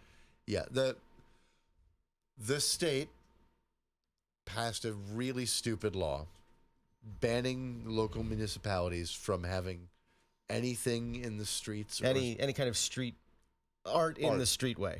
Yeah. And now, in this state, particularly, almost all of that is queer-coded. Yeah. Like, not all, but the vast majority is queer-coded. It is usually rainbow flag crosswalks, pride-centric things. It's things in gay neighborhoods, etc. Like here in St. Pete, Orlando, over in Tampa, down in Miami, I've seen it all over the state. And like they always say, it's like the state's excuse for all this is saying that these street murals cause distracted driving, when 99 times out of 100 they're just making the crosswalks more apparent. Yeah. And visible. It actually, there's nothing to distract. Like, you don't stop and read it. There's no, like, the Pulse Memorial Crosswalk isn't something that as you're driving over it. It's just rainbow colors. Yeah. Like, vibrant colors. So it makes the crosswalk far more easy to recognize. Yep. It is clear as day that it's a crosswalk. It's not even like our intersection where it's the whole intersection. Yeah. It was just the crosswalk. Now, if the state were actually interested in making anything close to a sincere argument, which they're not, but if they were, they could point out that even when they add the textured sand to these colored paints, right? When you paint that much space, it loses traction, and it rains a lot around here, right? So, like, my Mustang, I once fucking fishtailed turning in the rain on a painted intersection, right? Happened. That would be at least an honest attempt at bullshitting us through this, right? They're not even trying. They're not even trying that. Distracted driving is their excuse. You're not. And to do it like overnight without telling the city. Yeah. To just sneak in and steal their fucking crosswalk. Yeah, the state went in and just did. I swear to God, they better not do that here. Like, do we have to start staking out the fucking intersection at 25th and Central every goddamn night now? Maybe we should. Maybe we should. And look, I doubt that these the goons that they send are really want to Deal with people.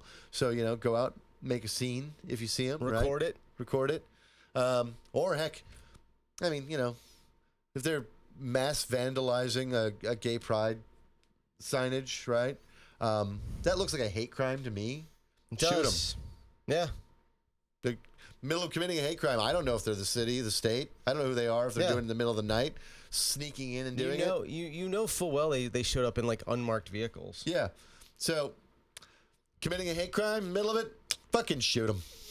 That's what I have to say. I would love to. I want this administration. I want this fucking government to learn some valuable lessons, because they're constantly threatening us. Like, yeah. And their chud voters are fucking threatening us. All the fucking, like, we carry because you're talking about being mean to them. Yeah. Like, okay, you're a bitch. Yeah. Guess what, You motherfucker? crybaby bitch. I do too. They made me feel bad about myself. That made me fear for my life. All right, you're a coward. Yeah. You're a fucking weak little piss baby. I am a firearm enthusiast myself. And you know what I don't do? Say I'm a big bad man with my gun if you make me feel bad. I will shoot you dead. I will shoot you. Okay, go on fucking online in a comment section open to the public and start telling people you're going to shoot them dead. That's smart. Yeah. I can't wait to see what happens if you get into an altercation at a gas station and shoot somebody and they pull your fucking social media up. My favorite thing is they keep making references to me living in California. What? I don't know. They're just convinced I must live in California in my mom's basement. They're obsessed with the idea that I live in my mother's basement. They're obsessed fixated with the on it. Dumbest shit. It's like, you're from California in your mom's basement. I don't know who needs to hear this, but in general, if you're trying to make fun of someone for something, and it is just like objectively untrue in like a very profound way, like absolutely untrue, right? You're not going to upset them. You might confuse them, and they might be like, "What are you fucking talking about, dude?" Yeah. But you're not going to upset them. You're not going to make them feel bad about something that they're like I give a shit if like fucking MAGA weirdos think something that's incorrect about me. Like, what? I don't care. You live in your mom's basement. You're a lady. Why don't you cut your hair? Look, I didn't grow my hair to cut my hair because dudes whose mouths look like old lady vaginas. Right. Tell me to. I'm not interested in abiding by their beauty standards for dudes. Yeah. Why? It's weird. You have some really, really specific beauty standards for other men. They're obsessed with this aesthetics of being tough, manly men and being so fucking cool, and they're not. No, they're not. Your insecurity is not cool. Like, there have been some pieces I've been reading lately, and you know what? Conservatism isn't a political affiliation. Yeah. It's not a political ideology. It's not a political stance. It is a pathology. It's a mental illness. Right.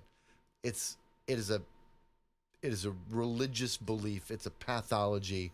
It is this aesthetics-based core function that cannot engage with reality as it is. Yeah. Like,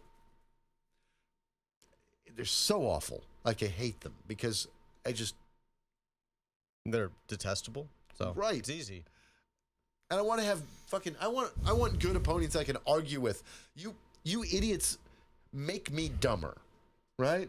Because of having to engage with these guys, I was made smarter by their being smart conservatives. Then I had to think about why they were wrong. I had to figure out where the flaw in their logic was because it wasn't immediately apparent on its face. Yeah.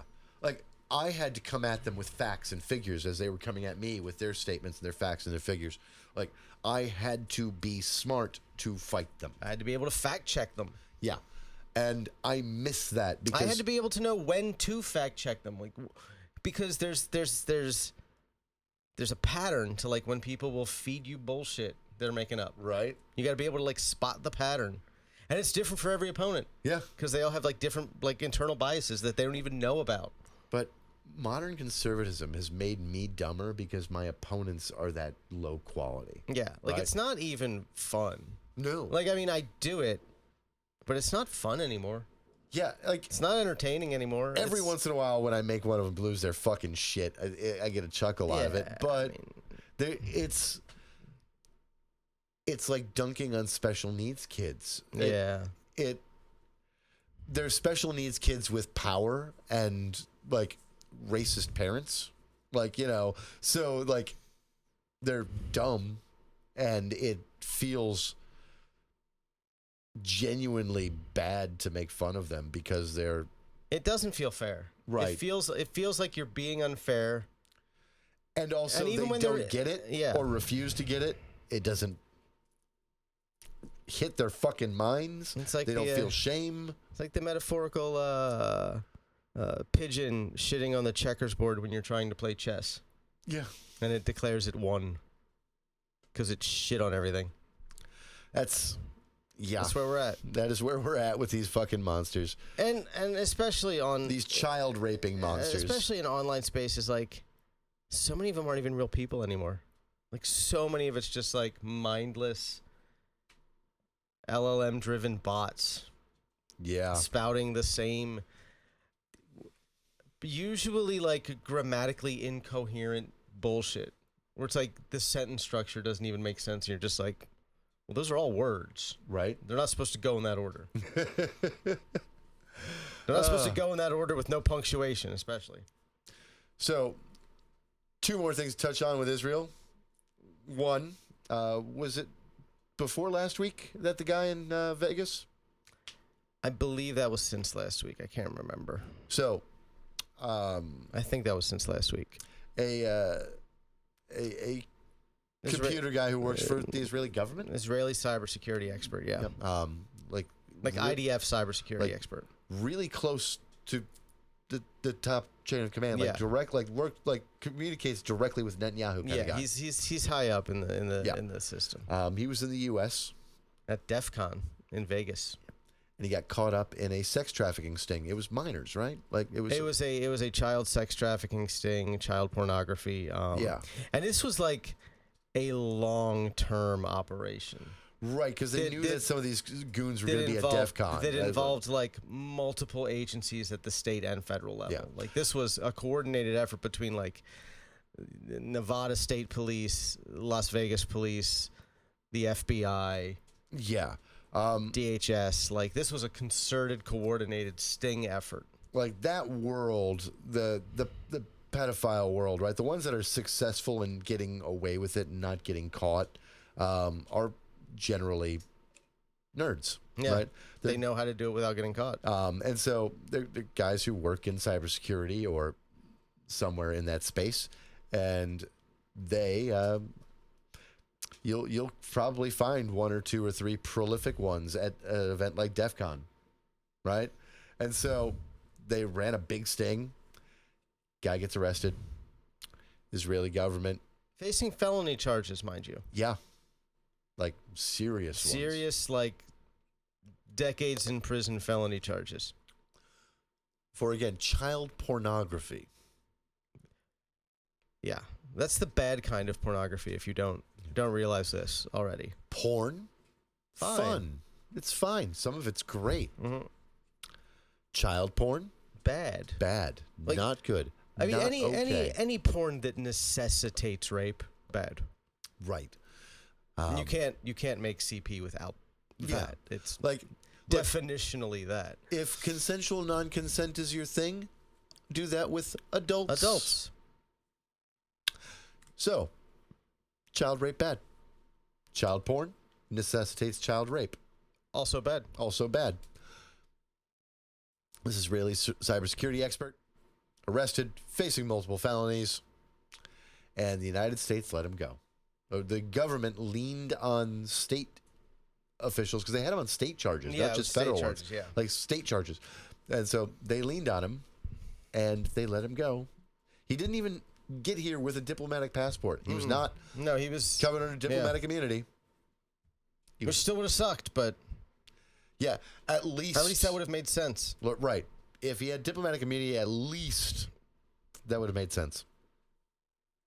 But no, we sent him back. Just as a private citizen, came over, did this shit, and was just sent home. That, ladies and gentlemen, is our government work, our relationship with Israel, and our government's actual views about pedophiles. The Israeli government does have a history of protecting those types. It does. A Amazing. long history, like a weirdly long history. Epstein wasn't the only one. No. No, there have been a lot of pedophiles who, if they happen to be Jewish, they run to Israel and nothing happens to them. Yeah. Like, I remember running across stories of it. I don't know, going back 20 years. Like, it happens a lot. It's gross. Yeah. The other Israeli news is that some folks got a hold of some documents classified by the Israeli military Okay. on their own internal assessments of the casualty numbers. 83% of those that they have killed are civilians, according to the Israeli government's own internal assessments. 83% of those that they have killed have been civilians, unarmed civilians. They remember when they were saying that they thought they'd killed like 25 to 50,000 members of Hamas? Mm-hmm. Less than 9,000 from their own internal estimates. Yeah. They have massacred, what, 80,000? Is it 80,000? I don't even know the number anymore. Like, it's tens of thousands of civilians. Almost, we're going to be at 100,000 people. After a certain point, like, the number is so high, you're just like, it's not like it becomes more unacceptable. No, yeah. You know, it's like, you're just like, well, I stopped looking at I was looking at the daily numbers until it got to like 50. Because at that point, it's just like, because it was daily. It's not like you're looking, oh, look. It's not like 50 is better than 100 or 150 or 200 or. At that point, it's yeah, just beyond inexcusable. It like, just becomes this big horrific number at the end. Yeah, like, and we will probably never know the actual full number completely. That's true.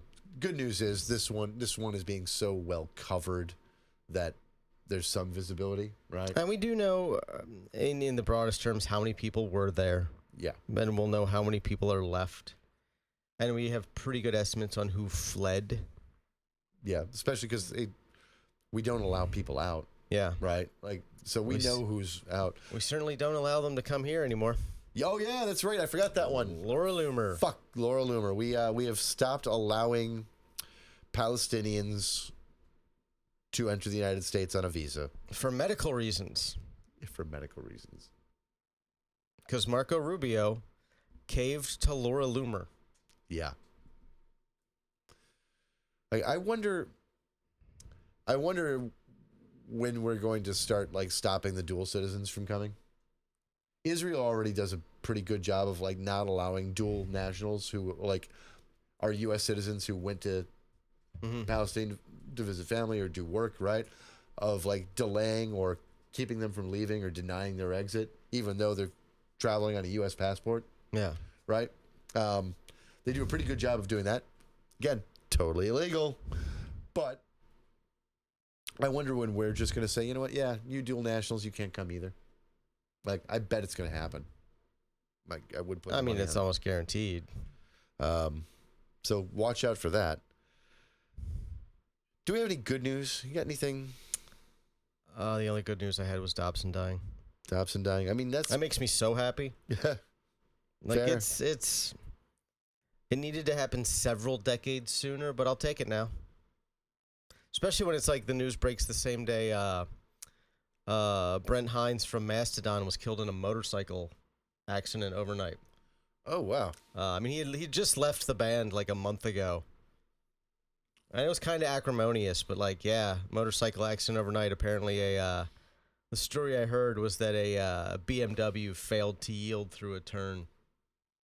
Ouch. Well, I guess this might be some good news because I love anytime something bad happens to the administration. okay. A judge says that Elena Haba has served as U.S. attorney without legal authority.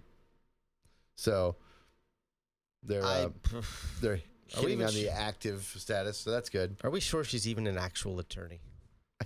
She was a parking lot attorney for like years. Like, that's what she did. Was like she was the attorney for a parking lot owned by, I think, like a guy she was fucking, like, or like an ex-husband or some shit. Like, I mean, Trump was very excited about how hot his lawyer was. yeah, that's basically it. Look at her in a swimsuit. He met Look at the jugs. he met a hot The MAGA jugs lawyer of justice. and immediately made her his mouthpiece. And then there's Venezuela, where we're sending fucking warships. 4,000 waters. Marines, baby. Yeah, that's fucking great. Apparently, Maduro has mustered the militias. And the number that I've heard that he has mustered is hilarious. How many? 4.5 million.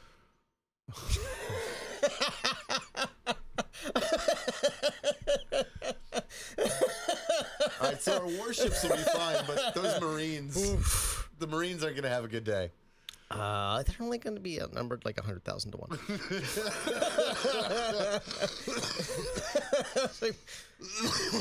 Oh my God. Oops.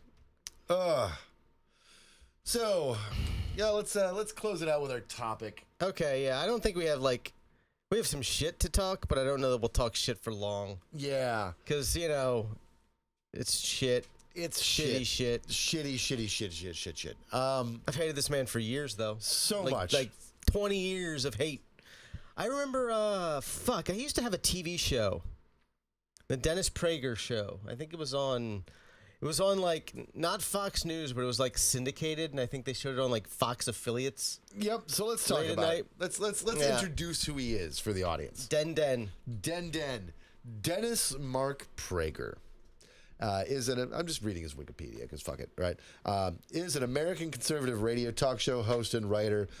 He's the host of the nationally syndicated radio talk show, The Dennis Prager Show. In 2009, he co-founded PragerU, which primarily creates 5-minute videos from an American conservative perspective, among other content. Now, that doesn't do it justice. No. Yeah, not at all. How would we say it? He is a good example of the fact that the right calls education propaganda because they call propaganda education. Yeah, that is a really good way of saying it. And but so we've nuked PBS, right, and the rumor, and I have not seen this confirmed yet. The rumor is that the administration is going to start using the specific animated content that PragerU directs towards children as a kind of replacement for PBS and what it taught children. That I've heard that rumor. I haven't gotten it confirmed either. But here's what I do know: is that they're already providing educational cartoons and materials and their videos to schools in Florida. Private and public, in conservative states, conservative areas. I know that based on the way that this current administration is being more iron-fisted with their educational dollars, right?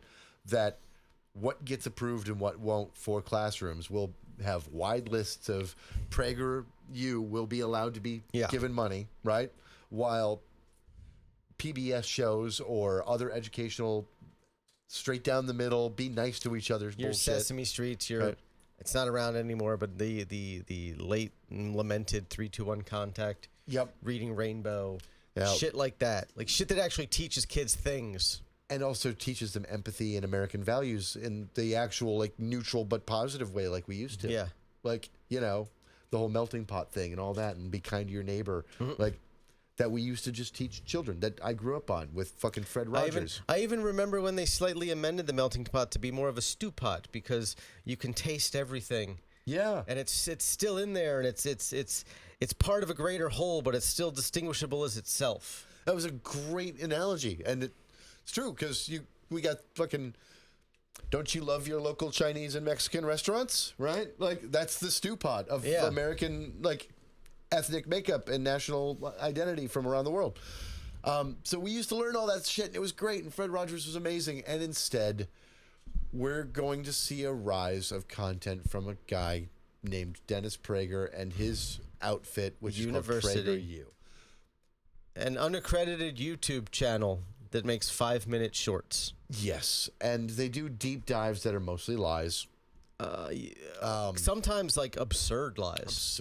Absurd lies. And so, oh boy, did I do a dive on him again, because I've hated this guy forever. Yeah. But, you know, I was like, why not? I'm gonna watch all of it.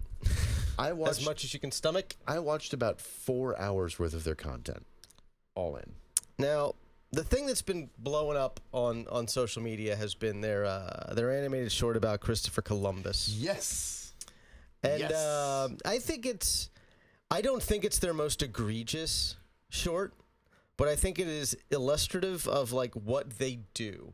Yeah, and like, it is perfectly illustrative of that. And one of the most patently offensive ones, though. It may not be the most egregious, but the Frederick Douglass one is worse, but not by much. Not by much. The Reagan one was pretty bad. Oh, absolutely. Yeah. Ooh. All right. So let's talk about this Christopher Columbus one, because it's going viral, but not everybody's seen it. Yeah. All right. So their this main kids show that they do is, like, they got these two kids. They're brother and sister. They watch TV or something, right? And they hear something or they see something on TV, and it's usually, like, trying to make, like, left-wing protesters look crazy or something. Okay. And then they're like, oh man, I don't know what to say about that, or my teacher said this, but I don't know what to think. Well, let's get in the time machine. And then it's like fucking the dog, the little professor dog. What was this? Oh, and the little fucking ginger, his little fucking. Right, what was that show? I don't know. I just know it was on fucking Rocky and Bullwinkle. Yeah. Oh man. Which was 15 years before I was born. I watched it though. Yeah, I watched it all the time when I was a kid. It was fucking. So it's premised like that. These two kids go back in time. And they meet historical figures and they learn about them. So Christopher Columbus comes off as, like, the most happy, friendly, like, super nice guy you could ever meet. I'm so happy to meet you. With an accent that doesn't make sense. That is not an Italian accent. No, it's like, it's a me, Mario. Like, But it's, like vaguely Mexican. yeah.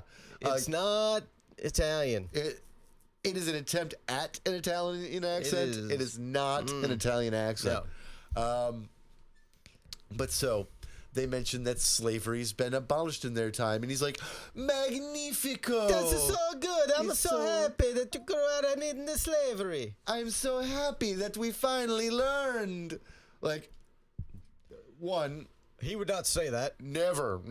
And two, then they go on to like this defense, like time and place and of our culture. Slavery's been around for thousands. Every single time the topic of slavery gets brought up, Dennis Prager and his fucking kids show shit uses the thousands of years, every culture arguments. Right?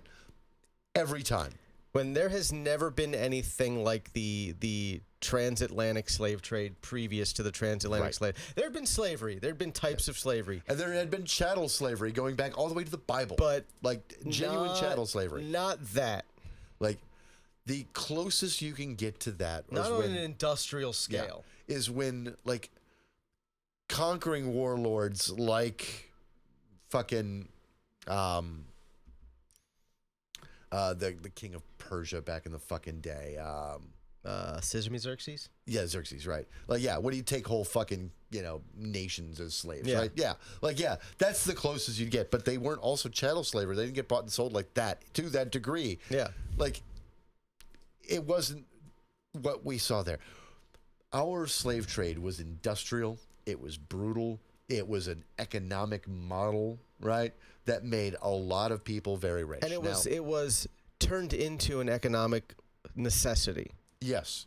Like, now there's a lot of good arguments that, countries would have been richer without it. Sure. They would have innovated sooner without it. Absolutely. And I'll agree. But that doesn't mean that a lot of people didn't make themselves very wealthy. I mean, and then let's be honest, like if we innovated beyond what we treat capitalism as now, nations would probably be richer.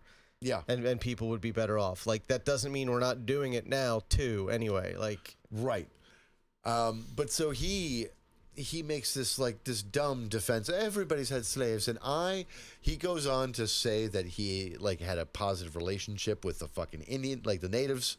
Like, it's bad. it's bad. This man, Christopher Columbus, for those who do not know, was considered a monster by the Spanish crown and the Spanish Catholic Church during the early Inquisition. Yeah, when he was doing his shit, Torquemada was around. This is the late 15th century, and he was considered...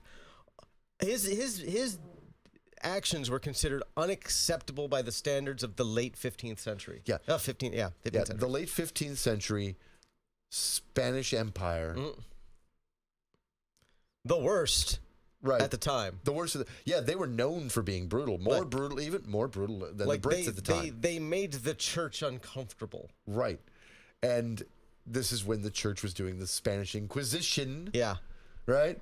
Like, they were torturing people. He was too brutal for Torquemada's tastes. Yeah. Like you can read his diaries about taking 8-year-olds as sex slaves. Yeah. Chopping off arms.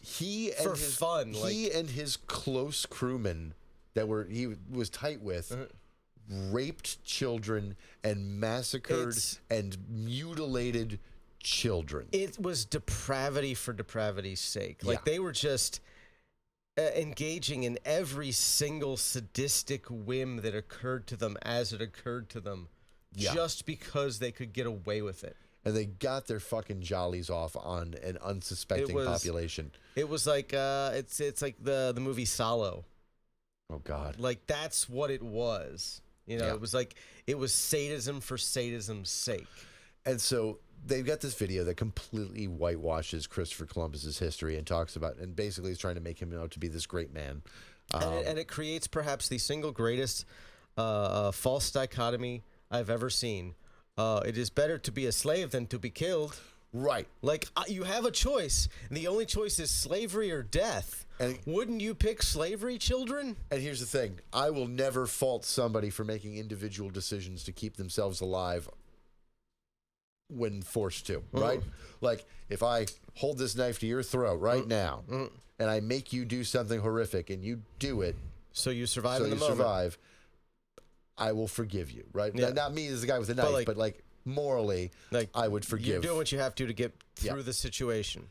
At the same time, I also believe that those who abide by will have the courage to stand up to and with the principle of give me liberty or give me death. Yeah, it's real rich to hear your choice is slavery or death coming from the people who talk about Patrick Henry as if he's like our greatest hero. Right. Our greatest moral hero. And guys with Gadsden flags. Yeah. Like, which, I mean, actually kind of makes sense considering what a prolific slaver he was. Yeah.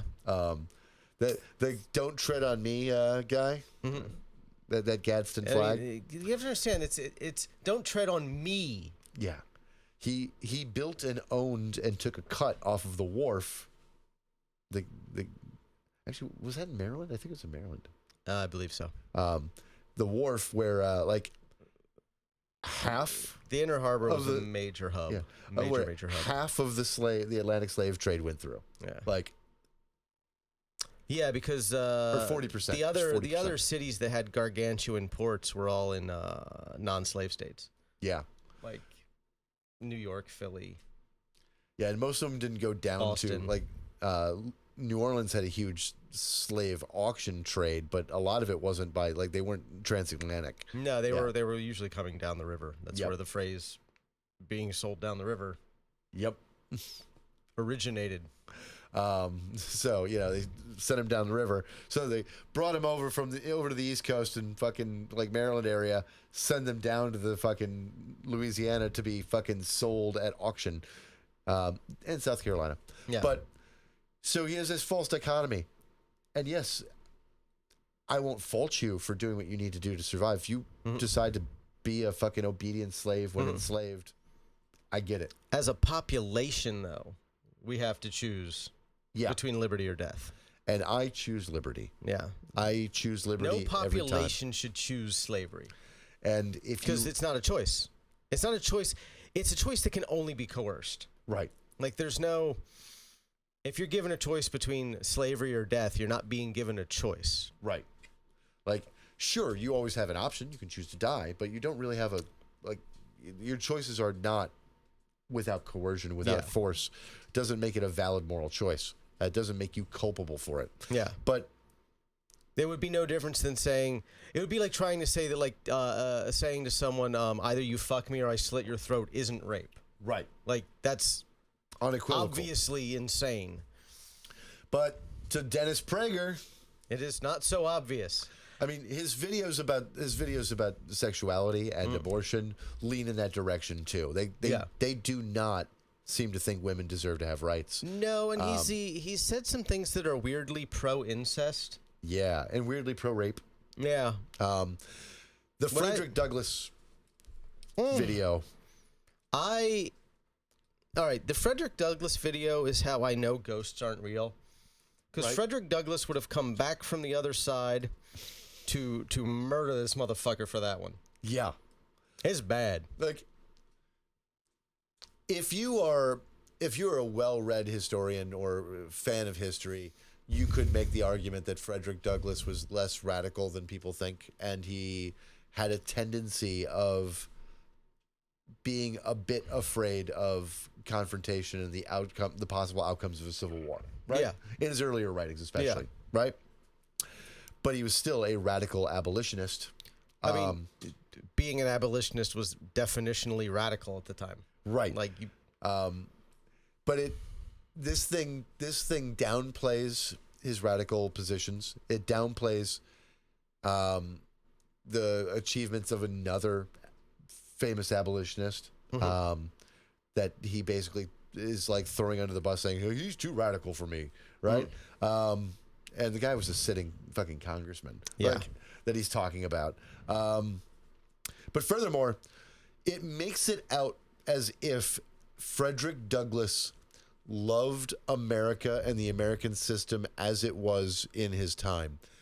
And No.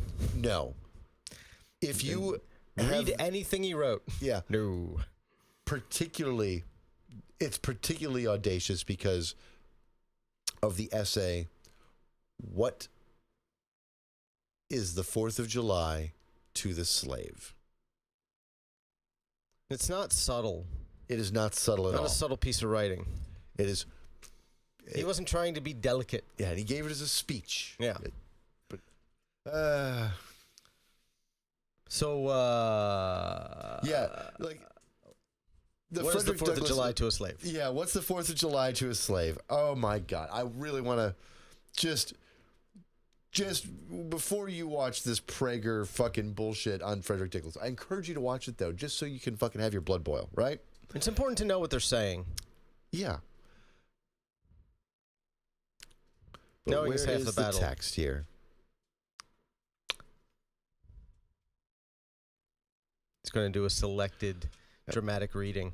What to the American slave is your 4th of July? I answer, a day that reveals to him more than all other days in the year the gross injustice and cruelty to which he is the constant victim.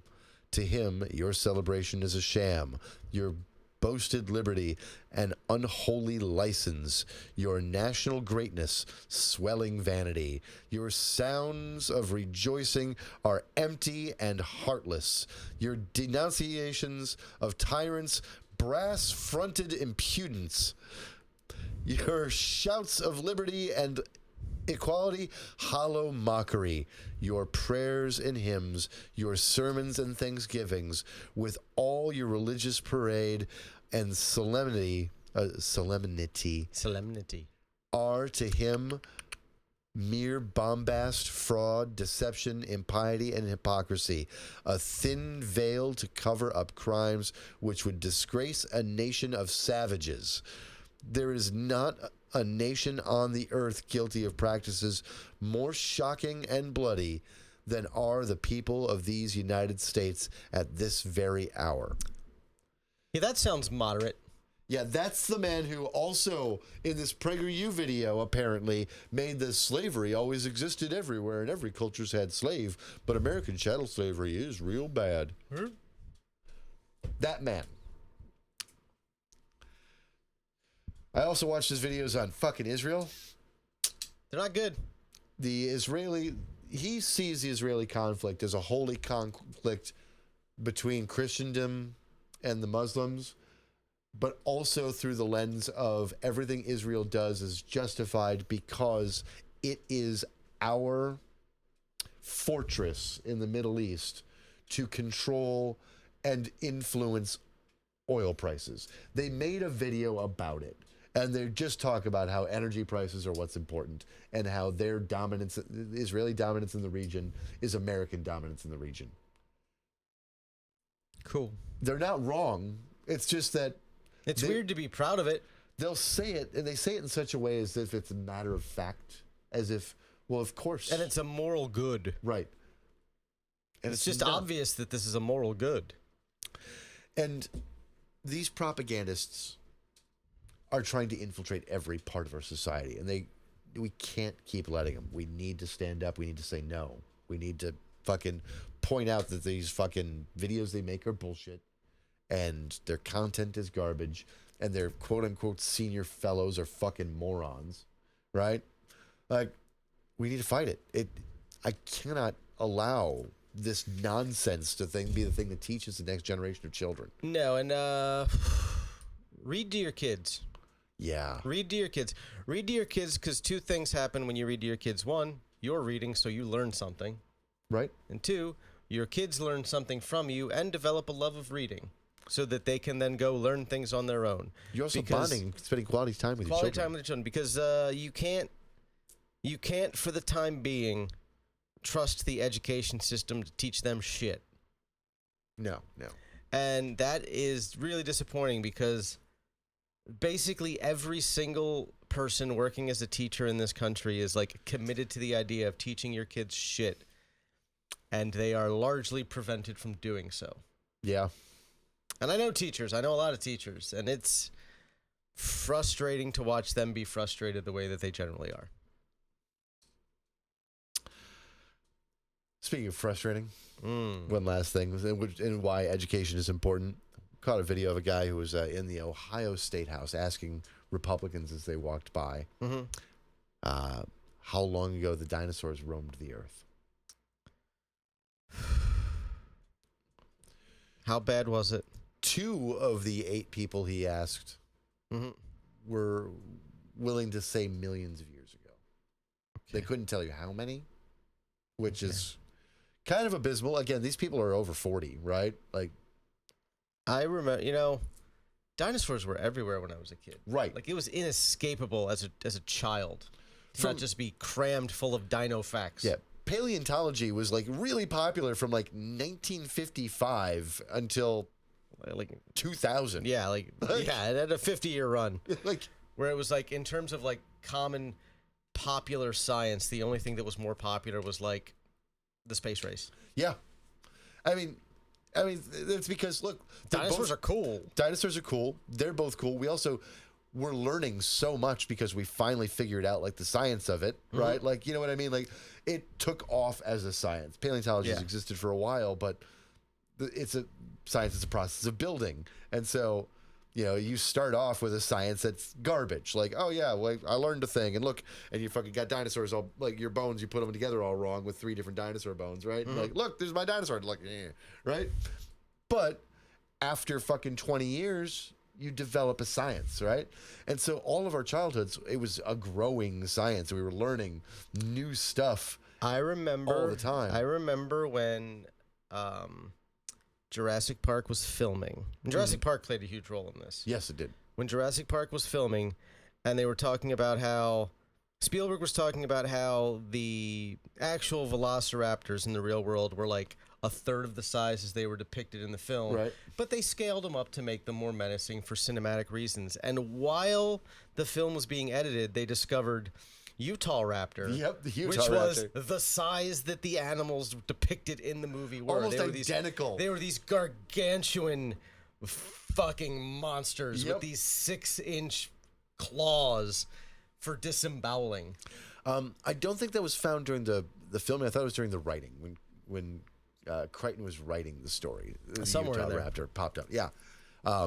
Was it Jim Baker? Was the Yeah. No, it was Bob. Bob Baker? Yeah, Bob Baker. Sorry, Bob Baker, not Jim Baker. Bob Baker. Jim Baker was famous for something else. Yes, he was. Bob Baker he was out there in Utah most of those years, right? Like just fucking digging. And then there was the other Grant guy. was based off of him. It's Yeah, and kinda then cool. there was the other guy who had like a feud with him. I can't remember his name. Yeah. The dude with he was balding and he had glasses, and he always wore like a red scarf. I can't remember his fucking name. He was like as famous as Robert Baker, but yeah. But yeah, like They were famous paleontologists when I was a kid. That's how cool it was. right? Like not many, but they were cool. But so like 2 out of the 8 people he asked were willing to say it was millions of years. The rest were like not older than 5,000 years, not older than 6,000 years. The funny thing is there were like 6 creationists, and all of them had different ages of the earth in their mind. They were all young earthers, but young earthers with like varying dates. And I'm like, I bet you guys would never see any inconsistency with that, like talking to each other. Not at all. Like, not at all, because they all have the same core belief. We're allowed to be No off one by can a really little know bit. for sure. Right. How long is a day to God? Yeah. But we show proof that the earth is fucking 3.5 billion years old, and they're like, no. I don't know what that means. That is the devil placing false signs. You see, the devil hid those bones, so we would find them and be confused. What I really love are the creationists who believe that God did it to test our faith. All right, so your God's a dick. Right. Like, all right, he's just kind of a prick Everything. trying to trick you. Like, what do you... This Like- doesn't help your case. Yeah, like one of the many reasons why, like we talked about a couple weeks back, I want to talk to a biblical scholar that actually has a faith, Yeah. right? But is really honest about all the horrific things, like because Or just the nature of like biblical texts evolving over time. yeah. But I really want to talk to them about their faith because I'd be happy to do it off the record. yeah, Just so I know, just so I understand, because I have a hard time yeah. intellectualizing how that works, and I'm really curious to know like what it's like for them to feel that way, And- to do that. Homeboy Dan over on TikTok, like I love his shit, right? I love it.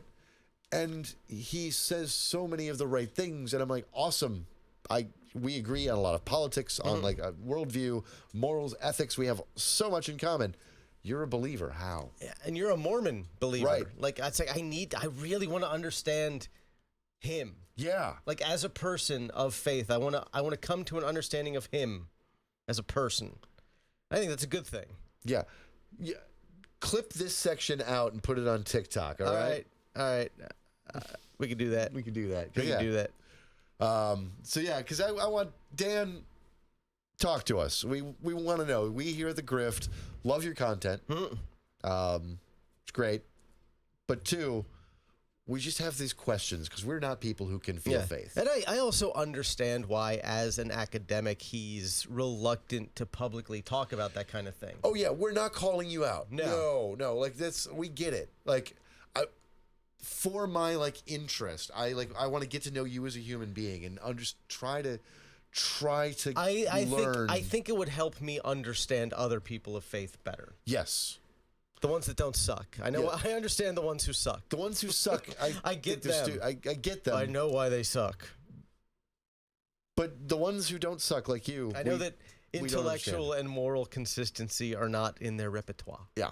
So just we're putting it out there. Yeah. And to the rest of you out there, we still do not have a Cybertruck. And they're gonna get harder to get. I don't think they're making them anymore at this point. Yeah, that's true. So if you like the but content that we are providing, what we need you to do, what is it? Give us all your money. That's right. We need you to give us all of your money. So much money. We haven't found any ways of monetizing Gonna this. We need a haven't even whole tried. lot of spending money. We haven't even tried to find a way to monetize this. It's true. I would just. Yeah, that is fair. That's fair. But we would like you to give us all of your money anyways. Maybe, all right, how about this? We're approaching 100 subscribers. We actually put concerted effort into figuring out how to monetize this thing at 100 subscribers. All right, yes. We were at like 95 the last I looked. We lost someone. Oh, no. We hit 96, and then we're down to 95. Also, we were really popular in Croatia for a while there. Yeah. We were one of the most listened to podcasts in Croatia one week. I don't know why. I don't remember what we were talking about. I don't either. I was really confused as I was looking at those analytics, and it was like, you were one of the most, like, we were in the, like, top 20% of, like, listened to podcasts in Croatia one Because week. it came up as an option. I did turn on the option in the YouTube backend to auto dub into foreign languages. Fuck yeah. So, have you had any videos pop up in your YouTube feed that had that happen? No. Like, I'll just be watching, and I'm like, this is a weird computery voice. And then I look, and I'm like, the lips don't match. And then I notice that, like, all of the text is not in English. And it's been, like, dubbed from German or Spanish or Italian or whatever into English. So we're now just out there on YouTube talking to you, the audience, in your language, Yeah, probably. maybe, I don't know. I turned on the feature. I don't know how good it is. That's the problem. It's always a language I don't speak, and I'm like, well, I don't know. Ooh, I could VPN. True. I could log in through a VPN, pull it up. See if it works. Yeah. See if it's doing it. It also might be the sort of thing where it doesn't kick in until you hit a certain number of subscribers or a certain number of views. Fair. I don't know. So when we get 100 subscribers, We're gonna actually take some kind of step to monetize this so you can give us all of your money. I don't know what it'll be. and we'll figure that Maybe out. a Patreon That works. works. I don't know. Something like I that. mean, yeah. Yeah. All right. Until then, I'm the Reverend Al. I am Gonzo. This has been The Grift. Till next week.